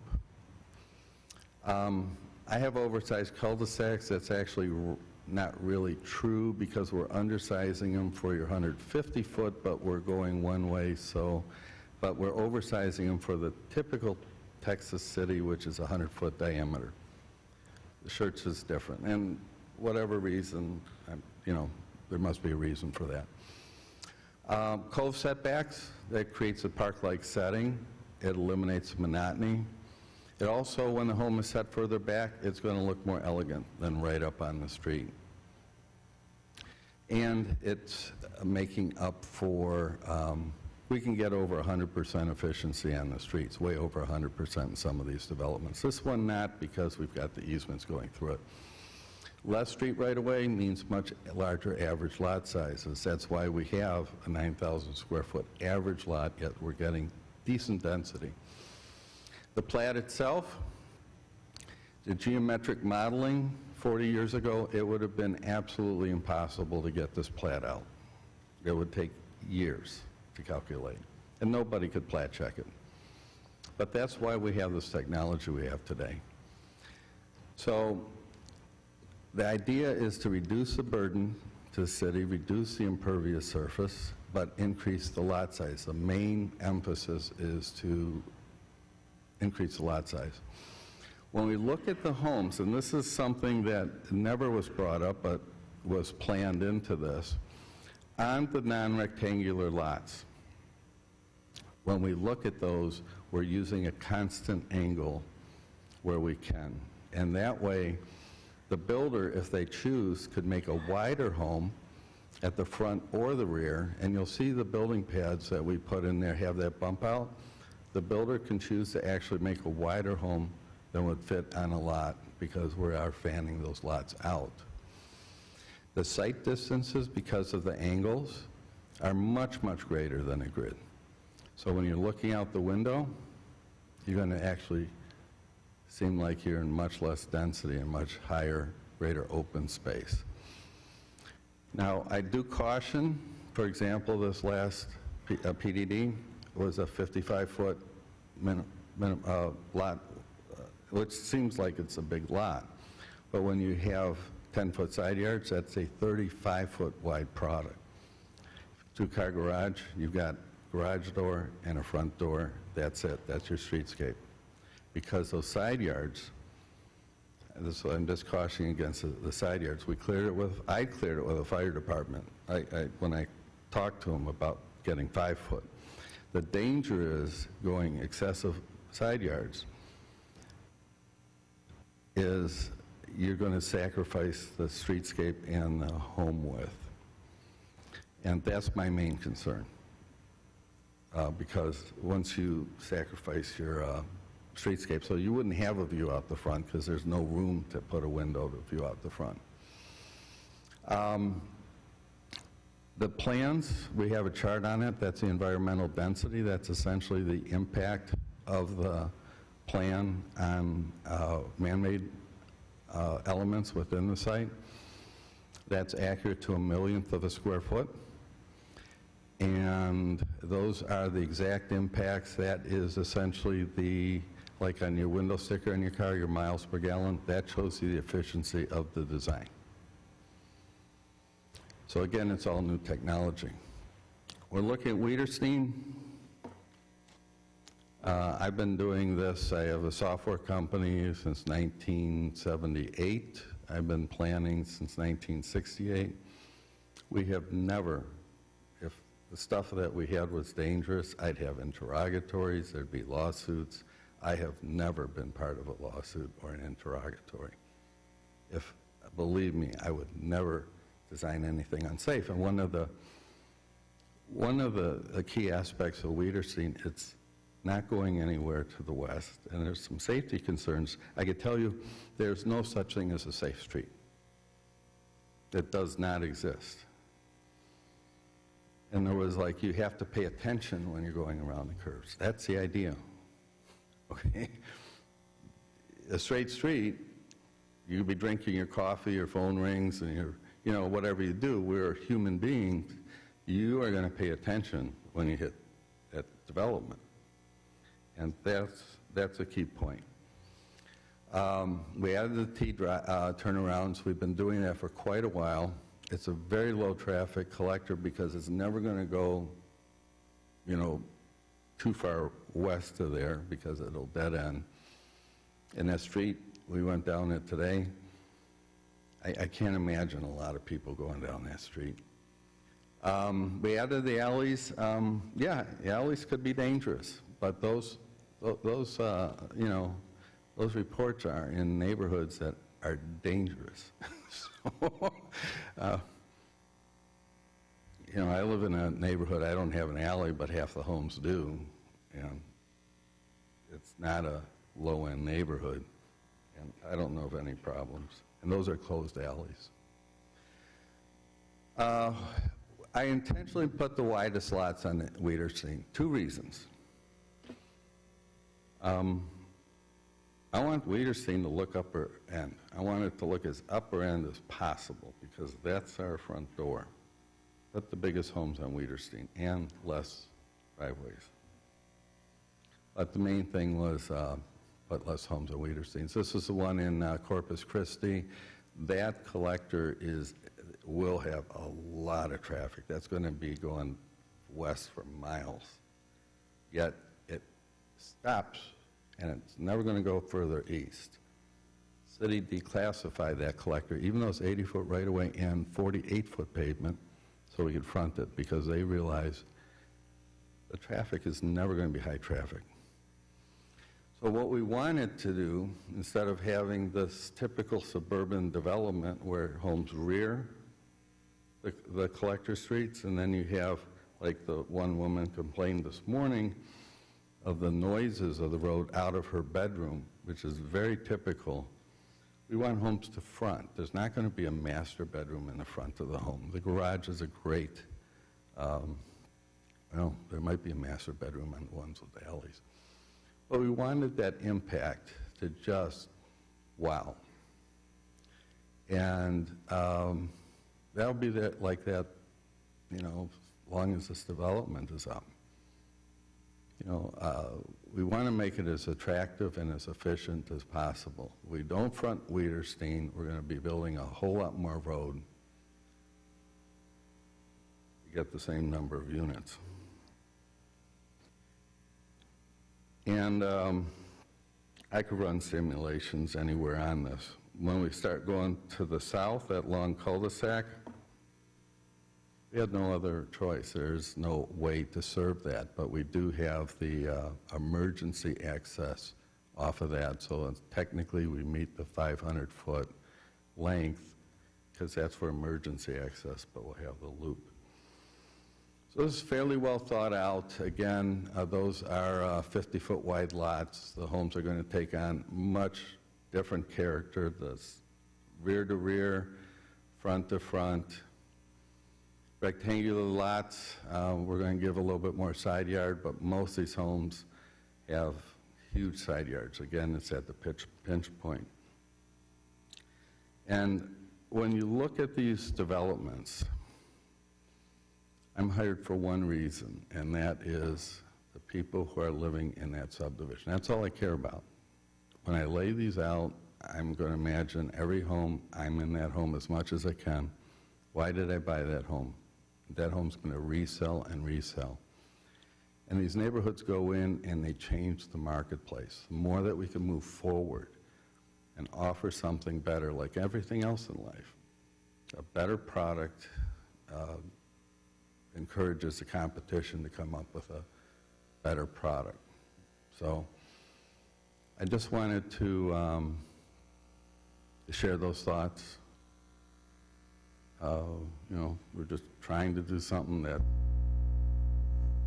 exciting for people. Thank you, sir. All right.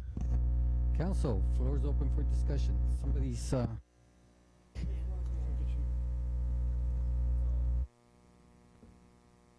All right, there we go. All right, Council, floor is open for discussion. All right, Councilmember Brown. Everybody's going to have something to say here, so just go down the line. But number one, thank you both. Great presentation. I'm not a mathematician, but I get where you're coming from. I've been around here long enough to have done money laundering with a lot of the lots on the other side of Schertz Park. Transition has gone over the years. Obviously, there's a lot of emotional impact in here. because people have lived here for a long time, the park-like atmosphere, you know, the wildlife and everything else. It's wonderful. I live in Savannah Square, so we're right off of Schertz Parkway. When I moved here, Schertz Parkway was from Woodland Oaks up, it was just 2 lanes. Okay, it was all cows and rattlesnakes out there. All right, now you see what we have. You know, this area, everything has been developing for a long time. The city is going to develop. We might as well develop with something that's smart, that takes into the modern engineering and everything else. Very creative. I like it a lot. Although, you know, like everybody else, wouldn't it be wonderful to maintain hundreds and hundreds of acres of natural forest? Well, if that's your land, you can do that. I can't afford it, you know, so we have to let the folks that own it have that private property right to develop it, to change it, to use it as they see best. In the real estate world, we always believe in, you know, the highest and best use of a piece of land is the best use of a piece of land. It's got nothing to do with taxes. It's got nothing to do with income for the city. All right, it's about the best use of the land for what it is. All right. A lot of the concerns that were presented at planning and zoning, obviously you've addressed that. Some of the big ones, and Chief, correct me if I'm wrong, the 120 foot is adequate for a cul-de-sac. You're comfortable with that number? Thank you. I just wanted to make sure on that, because that was one of the, certainly one of the questions that I had facing it. We've got some older neighborhoods with cul-de-sacs that you can't turn a pickup truck around, let alone a fire truck. And I know how unsafe that can be. They're very beautiful homes, they're very beautiful neighborhoods, but they were poorly designed, and I don't think we can afford that from a safety, quality of life perspective as well. Floodplains, sure, it's an issue. And I will say this, I know this for a fact, the older neighborhoods are going to have more flood issues because the flood plains weren't taken into effect. Drainage plans weren't taken into effect like they are today. And today, drainage plans are a huge part of the whole development program. All right?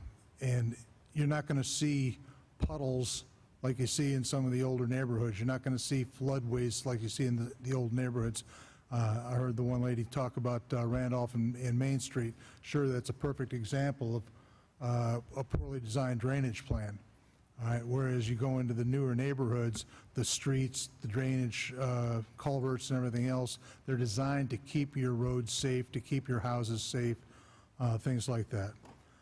Again, I really appreciate the latest changes that you all adapted in just, you know, a day or so. Very, you know, a couple of days, very, very reactive. It is appreciated. Like I said, would we all love to see hundreds of acres of freestanding woods? Sure. But is it the right thing to do? You know, we certainly don't want to go into a high-density, square block kind of neighborhood. I mean, we've been watching over the years, you know, Crossvine really started to change things for this city 10 years or so ago.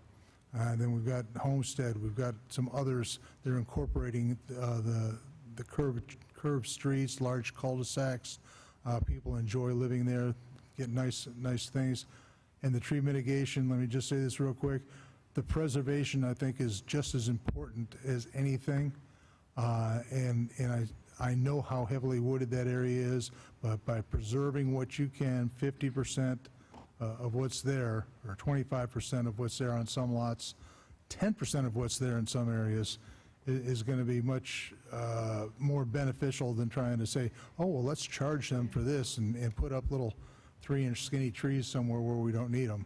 I think a well-planned out tree plan in an area like that, you know, is going to serve us all better in time. So basically, that's all I have right now. Thanks. All right, Councilmember Hayward. Yes, thank you. I truly appreciate it. I like the layout. I like the curves. It just looks like it's going to be like a parkland. It looks like no matter where you step out, you'll see green. And it gives us that. And the fact that you're saving the heritage oaks trees and trying to find a way to keep the older trees.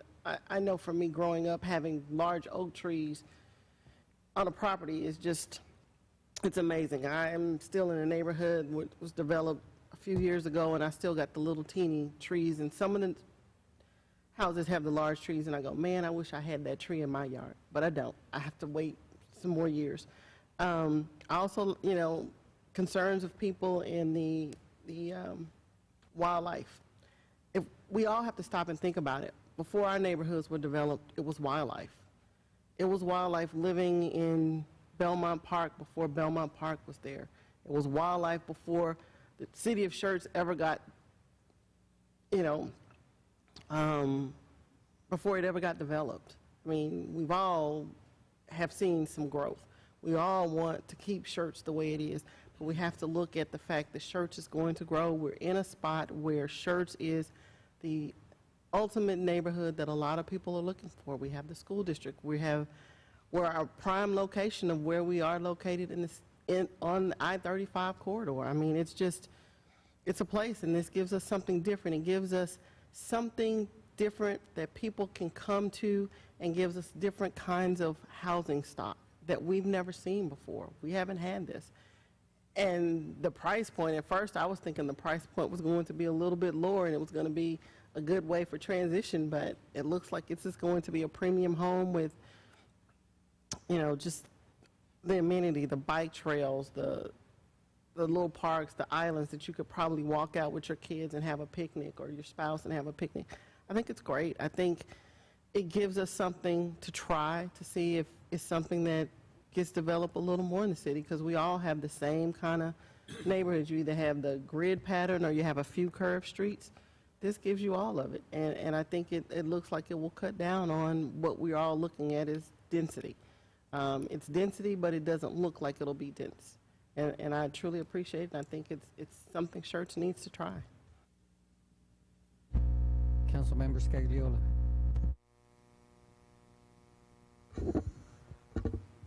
Yeah, I've been at this for a while, as Mr. Eugenio pointed out, and I remember the first couple of times he came before the council and presented his plans. The first couple, you know, got a little bit of pushback from Mayor Baldwin. No, those are the last trees we have in this, or some of the last tree stands we have.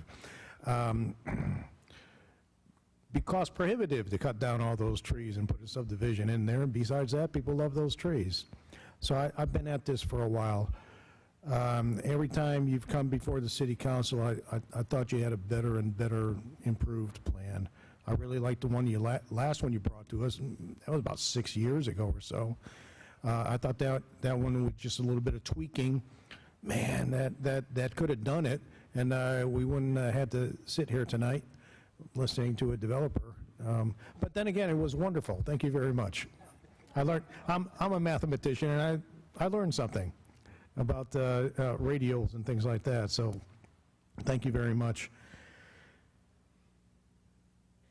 I listened to the planning and zoning tape, and I'm going to stop apologizing to the development people, because I think y'all get a harder time from the P&Z than you ever get from me. So, 4-3 disapproval, I think it was.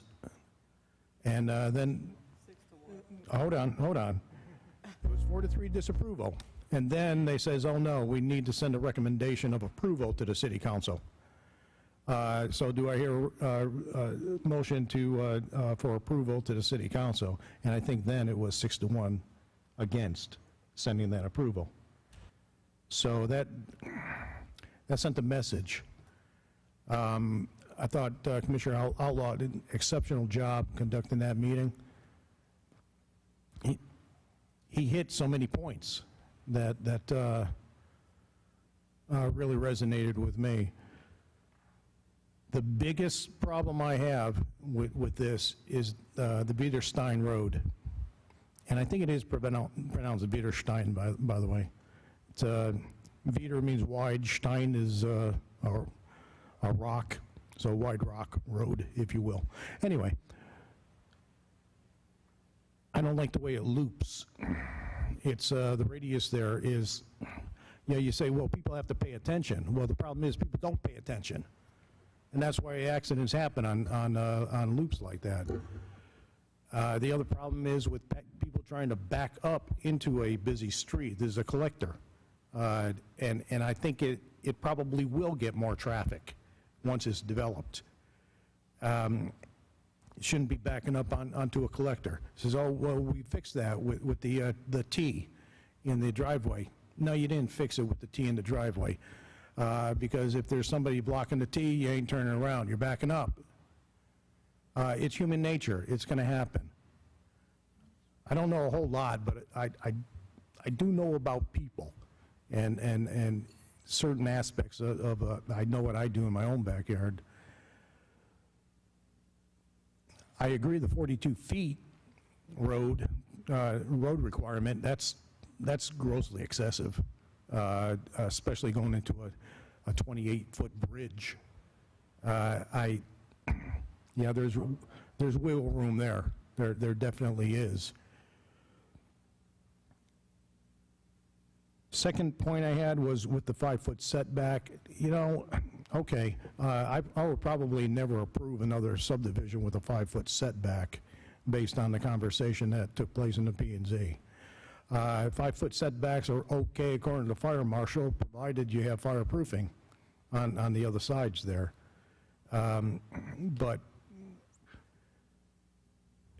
you seem to fix that with the 6-foot. And not all the lots would be that 6 foot even. It'd just be a couple of them. So, okay, I can deal with that. The alleyway, I have no idea why it's called an alleyway and not a road, except that it doesn't really intersect any other roads, so you call it an alley. But at 20 feet, it's practically a road. I think it's just the name, alley, that gets people a little bit riled up, because in the city of Schertz, there are a few alleyways, and they are not viewed positively. This looks more like a little road than an alleyway to me. So I don't see a problem with that anymore. The cul-de-sac, okay, good. We got it up to 120 feet. You kind of resolved that issue. The trees, you know, I'd love to see trees as a buffer zone along Schertz Parkway. So people coming down Schertz Parkway is, oh, those trees still exist. Isn't that beautiful?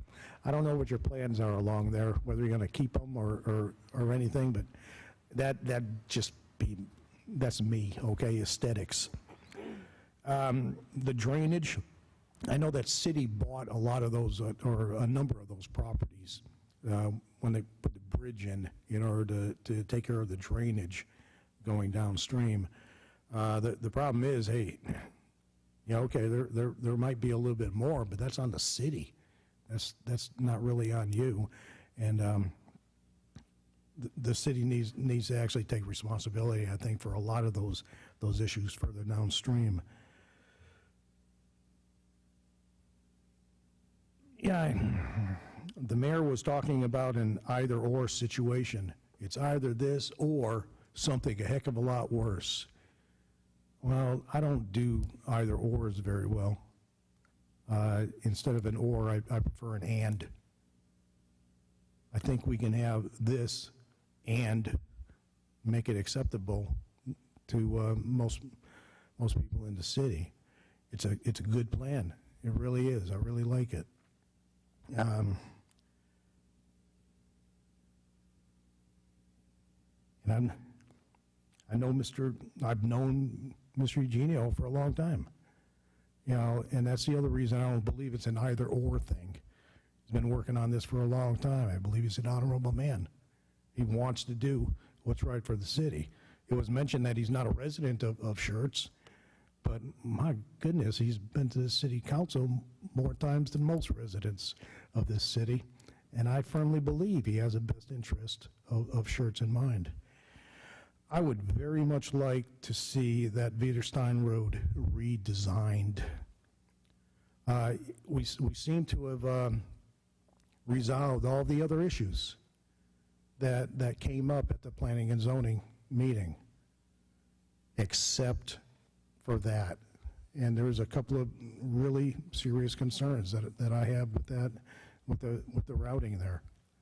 The shortest distance between 2 points is a straight line. Hey, sorry. I remember Fawn and Antler, two streets along 3009, Deer Haven. There, the engineers wanted to come in and put in a straight line, and the neighbors were just hopping mad. They wanted nothing of it because the road that existed followed the old cattle lines or cattle path down to the pasture. That's why the road was put in. That's why it was curved. There was justification for sometimes having a curved road. I see no justification for having a curved road in this particular area. That, coupled with the cars that you know for a fact will be backing out onto this collector, that's my biggest concern with this. I'd love to table this and have the changes made. And it seems to be simple now with computer technology. Gee. So it shouldn't be an insurmountable task. But please, I'm asking, fix Wiederstein. It's a sticking point with me. That's all I have, sir. All right. Councilmember Dollar.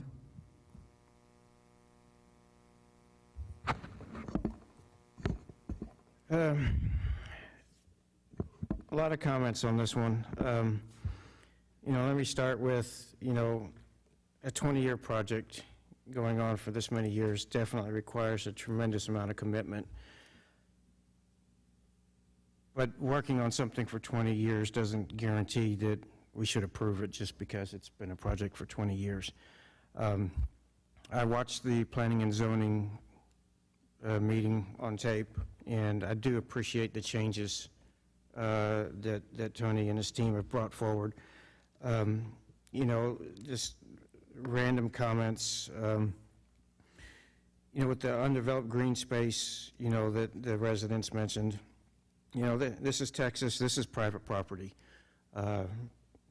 Private property owner has a right to develop their property within the guidelines that the city establishes, and that is with the zoning and with the plats that were pre-existing before the city existed. And it's been said before, if we want a green space, then we have to pony up and we have to buy it. I don't see, anybody willing to support a tax increase to spend probably somewhere around $6 or $8 million to buy that property to keep it as green space. So what do we do next? We got to find the best possible option for it for the city and for the residents that live there and live in and around it. The cars situation, that's one of my biggest concerns about the development is the Wiederstein Road. Like Rick said, cars are deadly. Anytime you get on the streets, you're taking your life in your own hands. And technology over the years has improved it. Cars have gotten safer, we've gotten airbags, we've engineered roads better, we have the guardrails, we have airbags. And as I dug into this, I dug into some pretty technical stuff here, stuff put together by the National Association of City Transportation Officials, some Federal Highway Administration self-enforcing roadways study document that was published, about 100 pages, is some of the driest reading you'll ever read. But one quote that came out of that really stuck with me is that drivers will select their operational speeds based on multiple factors, several of which include road design features. Generally, the more restrictive the geometrics are and roadways that have adjacent built-up land use, i.e. residential, commercial, tend to be associated with lower operating speeds. And so, thinking of that and looking at this design, how the road curves, and looking at the design speeds by having a more narrow roadway, even potentially on-street parking are all elements that will naturally and intuitively cause people to slow down because they don't feel safe as they would driving down a wide boulevard. You can't regulate for 100% of what people are going to do. The studies that I was looking at, I saw several references to the 85th percentile to find a design standard in which 85% of the people would drive at the posted speed limit or less than the speed limit. I'm going to struggle with Wiederstein, but I think it's something that we can work with. On a personal basis, it doesn't, feel right. But with the reading that I've done and some of the research that I've done, I'm willing to accept it and see what happens. It may be something that we never want to do again, but there's some studies out there, there's some documentation out there that leads me to believe that it is possible to design this in a way, even with the driveways going to Wiederstein, in a way that would be safe for people to use. Let's see here. With the wildlife again, I think I'm the only council member and planning and zoning commissioner that actually lives on acreage and has wildlife on my property, and I certainly feel the emotions that are involved with that, with the stress that people see with the wildlife being moved out and being forced to move on, and it's a challenge, but the fact is that if that plat wasn't there already and it hadn't caused the problems that it has caused for the last 40 years, is that the fact of the matter is that would have been a subdivision 20 years ago, 25 years ago. It would have been very similar to the ones on either side of it, and that's just what the nature of it is. I'm reminded of conversations that I've had many times with Brian James, where, we're trying to become less restrictive and try not to over-regulate development. And the idea of that is that we develop a menu that, here are the 15 elements that we want you to do, but you have to do these 10, and you can pick 2 of the other ones, and the other 3 we'll just do without. And the result of that is sometimes we're going to get something that may not be 100% of what we like, but in order to not over-regulate and drive away something else that might be good, we have to accept some things sometimes that are not quite 100% of what we want. Looking at the existing plat and the existing entitlements that are there versus what's there, and looking at what's proposed, I feel that the PDD that has been brought forward here, I think ultimately, as hard as it is going to be to see that area change and develop, is much better for us than saying no to this and looking at the potential of having the entitlements develop the way they are. So I'm not 100% there for it. I said I'm struggling with the Wiederstein Road, but I support this development. I think overall the benefits outweigh the negative on that. Mayor Pro Tem Whitaker. So first of all, you gentlemen are very good salesmen and excellent presentation. I kind of went into this just open-minded. Let's listen to everyone. I listened to the residents' concerns. I want to make sure that, certainly things that sound like safety issues. I'm not an expert in any of this, although I dabbled in engineering, but I have no expertise at all. So I count on the experts to give us the information we need to make good decisions. But listening to the concerns, I appreciate it. Sounds like you had heard all of those concerns and you were able to address them. So I came out of it listening to everything with an extremely enthusiastic feeling towards this development. Some of the reasons, or just some tidbits. Well, first of all, Councilman Brown, pretty much everything he said, I agreed with that. appreciated all his words. So he said it well, and I'll just, throw some extra things in there too. But the cul-de-sac islands, and we don't see that a lot around here.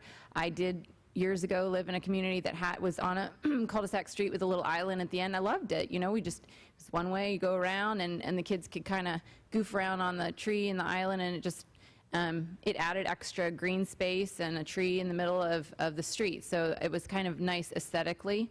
So I think that's a great thing. I love, seeing as I do have a tiny bit of engineering background, I love the idea of the efficiency that you can use that. I never really thought about how streets were using up space, but people really do want space. I mean, people come to Texas and they say, I want space. Okay, well, you're not really going to get it, but we can, try and do better. And I think this is, not in this area anyway, but this is doing better. And I think the line of sight, again, something I never thought about. I live on a cul-de-sac, and when I look out my front window, I look through the cul-de-sac, and then there's some green space, and then there's some houses. And I love that I'm not staring at another house straight in front of me. So I think the way the road moves actually works with that. And I love efficiency, so that was exciting.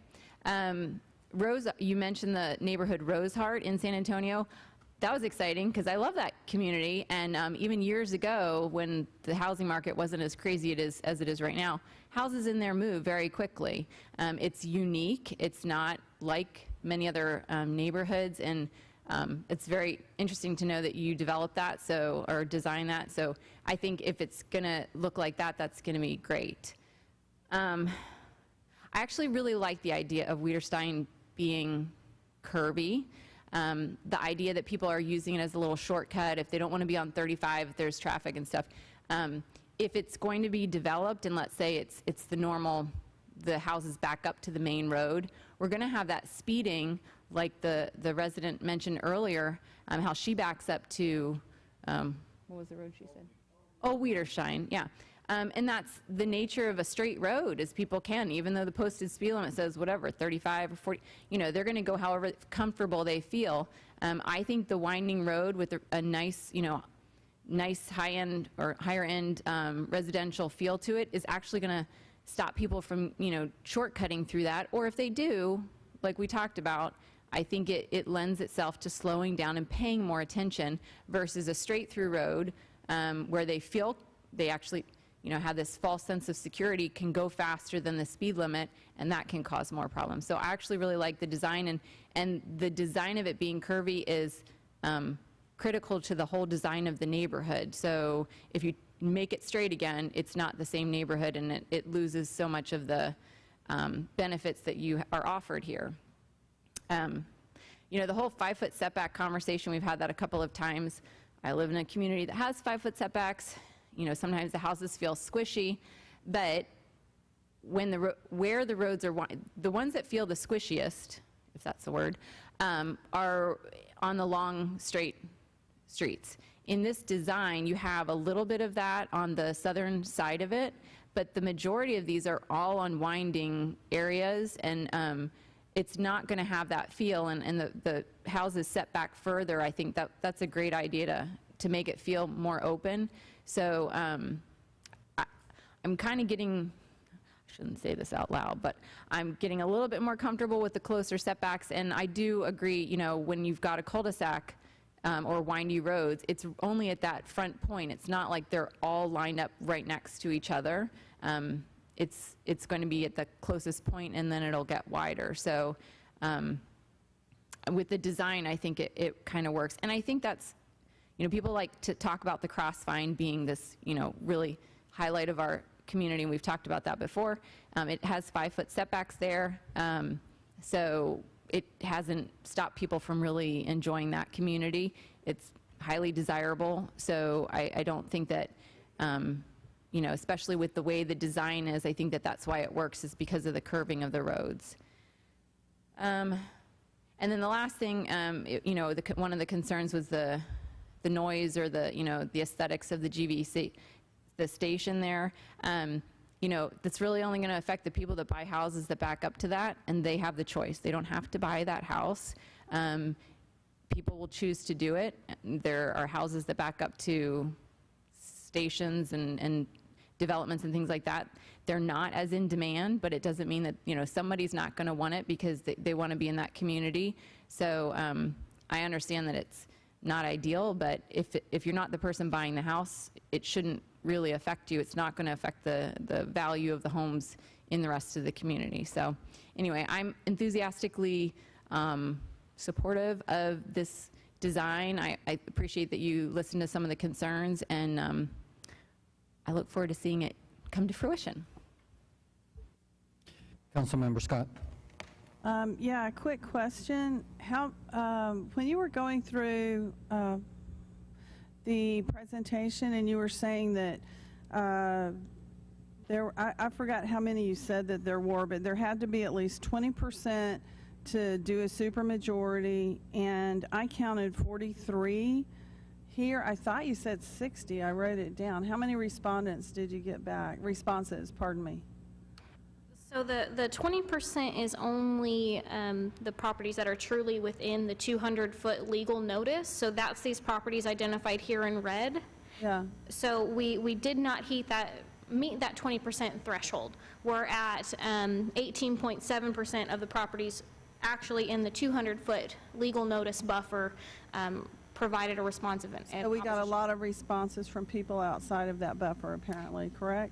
Yes, ma'am. So all of the ones that are kind of outside this red line, so if you kind of picture this getting inserted into here, everybody outside of that does not count towards that 20% legal. Because I didn't see those in here. I didn't see the other ones that approved of it in our package. I only saw the 43 that were returned, and 41 of those 43, they were either not all of them, a lot of them. There's a lot of emotion in this. Vehemently opposed, there was a lot of vitriol. They accused some of us of being lazy city staff members and absentee city councils. People are really upset about this, extremely.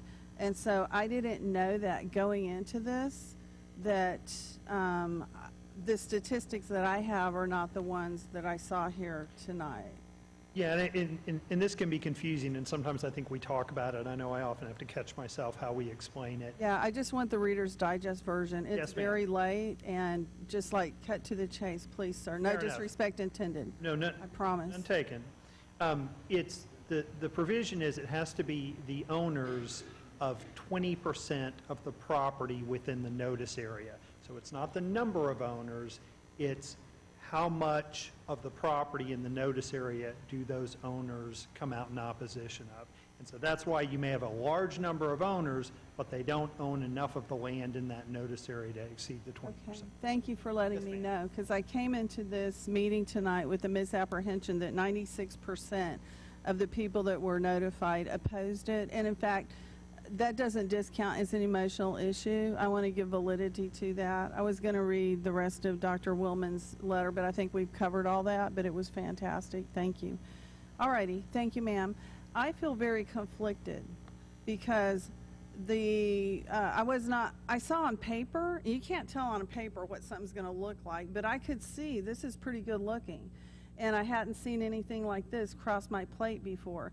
The curves are beautiful. The curb appeal, it looks fantastic. It looks like a place that I visited up in Maryland where they had a master plan community that went along the river. And when you're walking, you could hardly see the houses nestled in there because they built it within the landscape of the existing terrain. It was just gorgeous, and that's how all planned development should be ideally, if it weren't for time and money and everything else. This is beautiful. It's aesthetically pleasing. I appreciated both of y'all's presentations. I'm very conflicted because this looks like a premier community to me, and in my opinion, and kind of what we're all about. I'm having trouble getting past the flooding, the draining, the wildlife, certainly the tree mitigation. I voted on something recently that affected my own backyard, and I'm telling you, the noise is so loud now, and we lost so many trees. And I have some trees in my backyard that I can't get my arms around them. Thank God we paid dearly for those, but they're the other trees on the other side.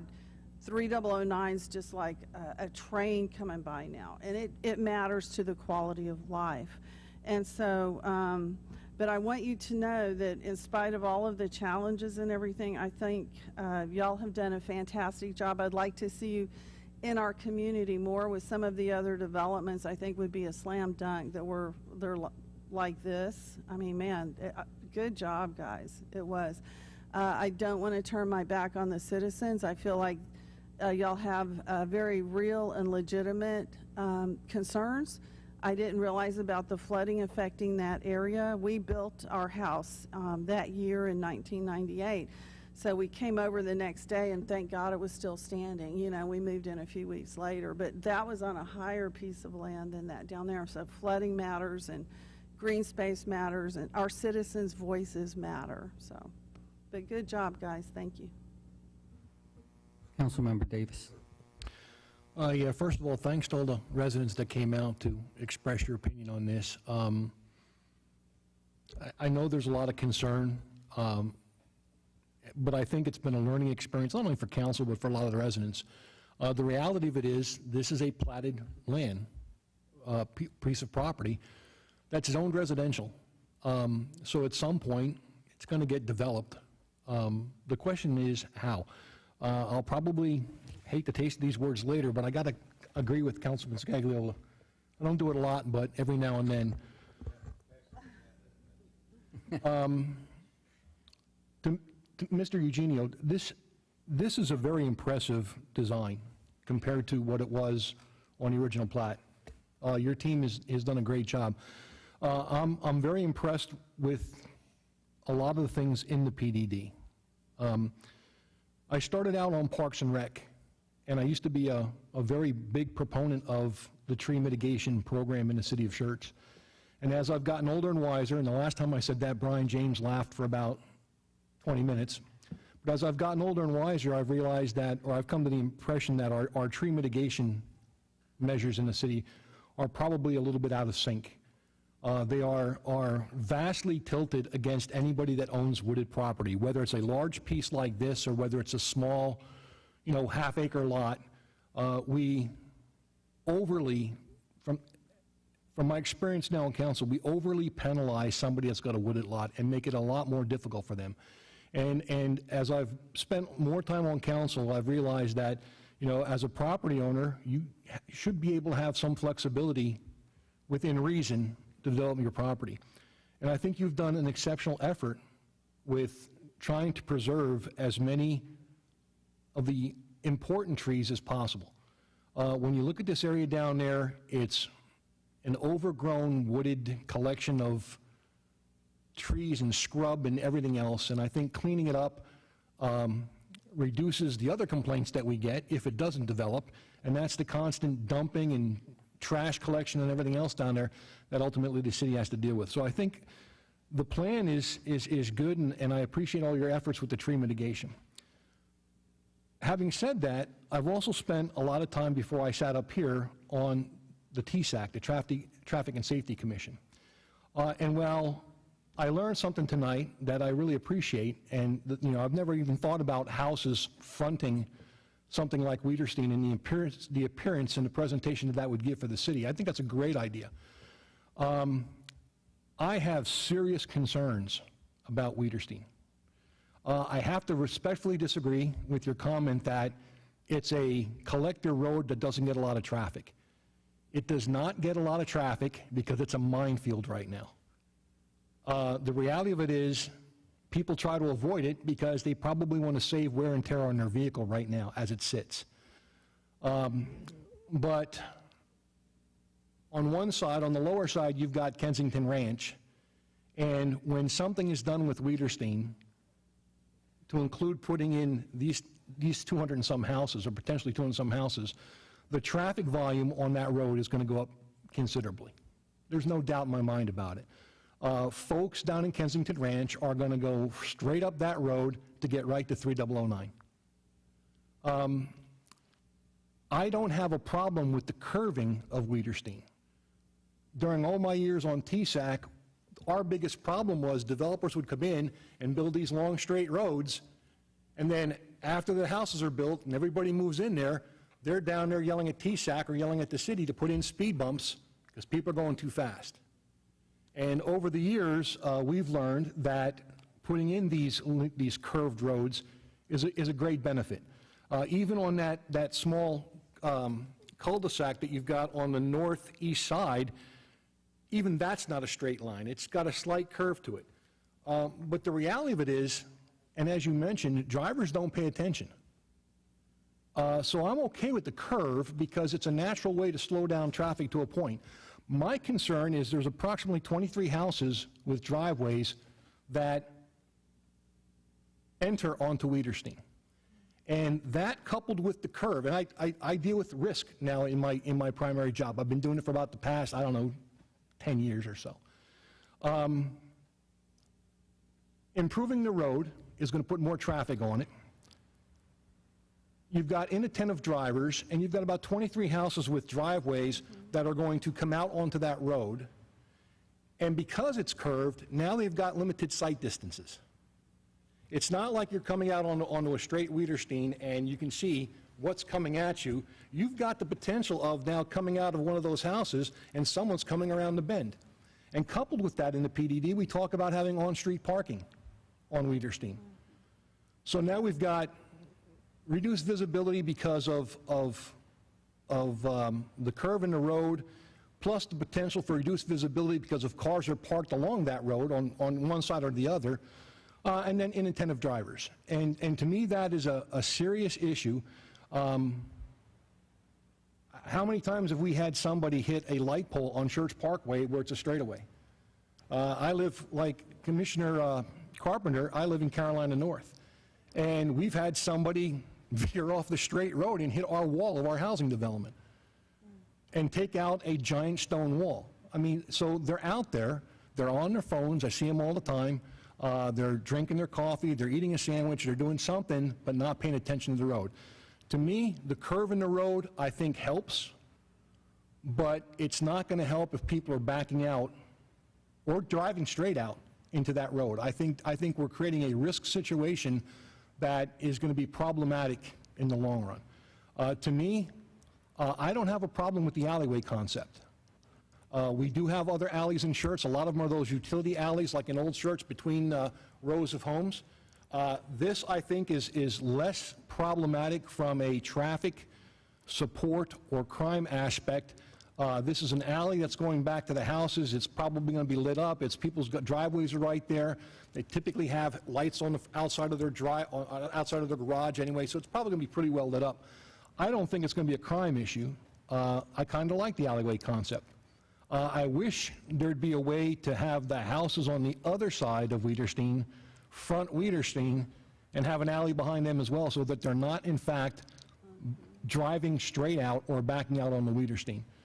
I understand we're trying to mitigate that risk with T driveways. It's a nice concept, but I can tell you where I live in Carolina North, there's a lot of folks that don't park in their garage. If they park in their driveway, they've got more than 2 vehicles, so one's in the street anyway. To me, this is going to be a situation where the larger family is going to have 2 in the driveway, 1 in the T. Therefore, it eliminates the ability to use the T to do a turnaround in your driveway. To me, again, I think the plan is fantastic, except for the driveway access onto Wiederstein. I think we're creating a safety issue that is going to be problematic as Wiederstein gets redone and the volume kicks up on that road with folks right now in Kensington Ranch tend to go, and the lower part of Selma tend to go out to 15, 18. I think that's going to change once this stretch of road gets fixed. All right, thank you, Councilmember Davis. You know, first of all, let's talk about the alleys. 20-foot alleys, and Selma has 21-foot streets. So Tommy just missed his roads being called alleys by 1 foot. Just want to put some humor on there. I know Mayor Daley's going to be looking at this video. You know, several weeks past, we discussed Freeway Manor, and Commissioner Carpenter brought it up today also. Here we are having a discussion where someone took the initiative that took over 20 years to get to this point. I don't know how long Freeway Manor is going to take to get to this point. It's going to take quite some time to get that subdivision into a PDD. It is going to make a big difference in our community. And we reached this critical point today and tonight. I don't want to say anything else except that even since the last P&Z, Mr. Eugenio has done some more compromising. He went from 5-foot side setbacks to 6. He's going to try to increase the cul-de-sacs from 100 to 120 feet. And the square footage of the houses, he removed anything that was under 6,000 square feet. So it just shows that he's trying to work with us, but it is very difficult when you have so many different variables in any subdivision. That's all I have to say at this point, and if someone would like to entertain a motion. Mayor, if you please, I would really like to table this agenda item. I'm not saying go back to the drawing board on the entire concept. I love the concept, I really do. I do have a problem with Wiederstein Road, and you know, I feel really bad because I don't know what the solution to it is. I'm not an engineer. I can't design it. But I'm thinking if we can do away with the 42-foot section that's there right now, I don't know how you just shift a map or whether or not that's even possible. But it would alleviate two problems. One, it would cut down on the curvature, and two, it would cut down on the number of vehicles potentially trying to back out onto a collector. So that's my recommendation. All right. Is that a motion? Yeah, is that a motion? That would be my motion. Okay, there's a motion to table this issue. There's a second by Councilmember Scott. Council, any other comments? Okay, let's go ahead and call for the vote to table motion, ordinance number 2021-15. Aye. Nay. Nay. Aye. Aye. Nay. Nay. We have a 3-4 vote. The motion did not pass. All right, Mayor. is there a motion to approve ordinance number 21-15? So moved. Second. We have a motion by Mayor Pro Tem Whitaker, second by Councilmember Dollar. Council, any other comments? If not, let's go ahead and call for the vote. Aye. Aye. I'm not willing to give up on it. Aye. Aye. Aye. Nay. Nay. We have 5 ayes, 2 objections. Motion passes. All right. We have roll call confirmation. Our City Secretary, Brenda Dennis, will provide roll call confirmation on consent agenda items 1 through 5 and discussion items 7, 8, and 9. Ms. Dennis?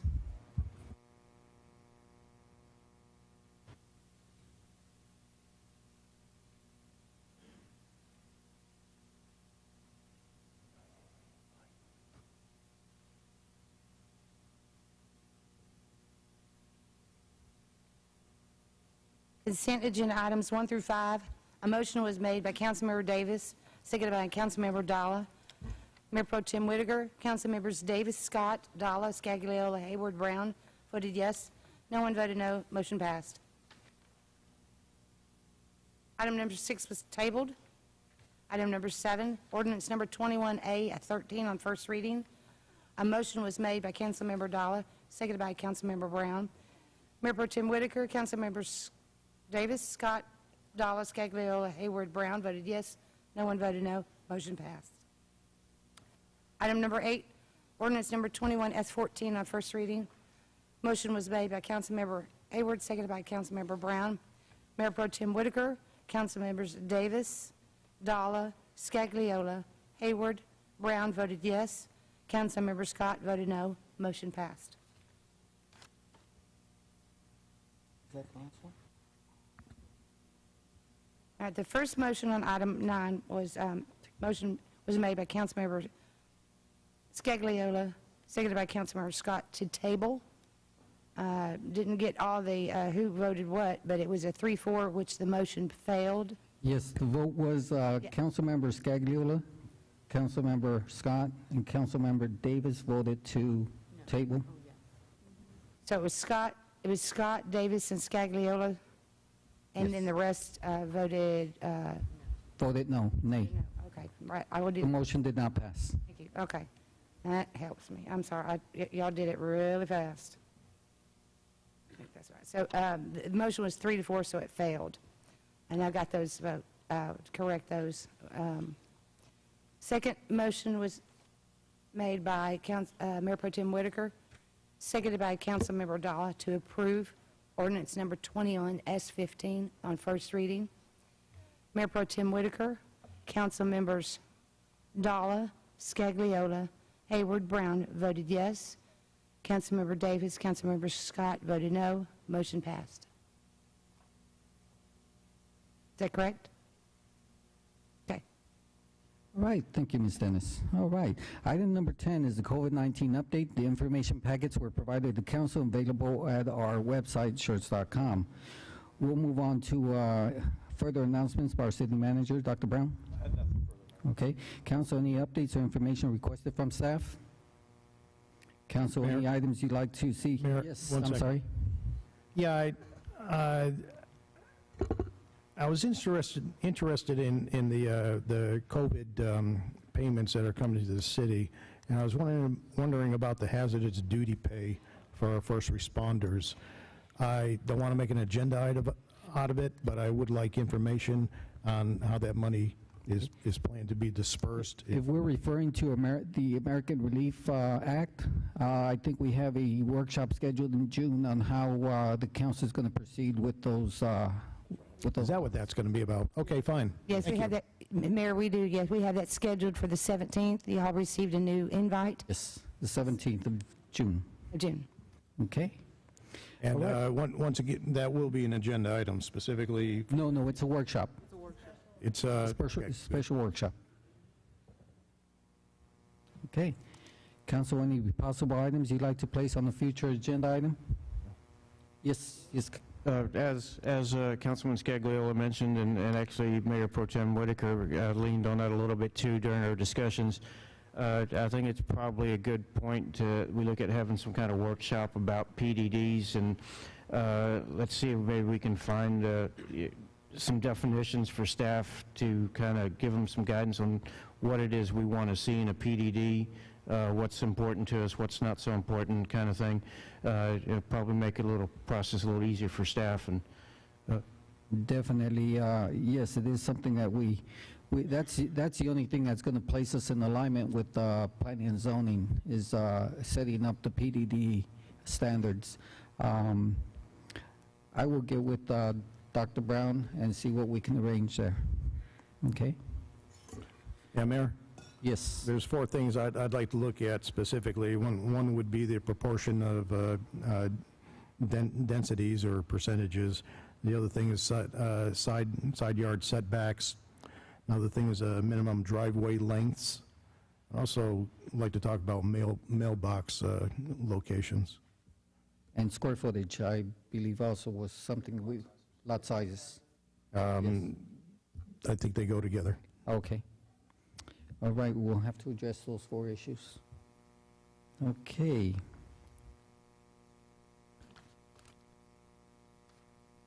All right. We'll move on to announcements by council members. Mayor Pro Tem Whitaker. Just attended the Citizens Police Academy, second to last class. This week we graduate. That is all. Councilmember Davis. Oh, Councilmember Scott. Not at this time. Councilmember Dalla. nothing this week. I was enjoying Big Bend last week. All right. Councilmember Scagliola. Nada, thank you. Councilmember Hayward. I did attend an event. It wasn't in the city of Schertz, but it was the South Texas Pregnancy Care Center. They're going to be opening up a new facility. They found the property, And it's, a lot of people may not know about it, but it's, if you are pregnant and need assistance, they are there to give you assistance and counseling. That is all. Councilmember Brown? Nothing tonight, sir. All right, the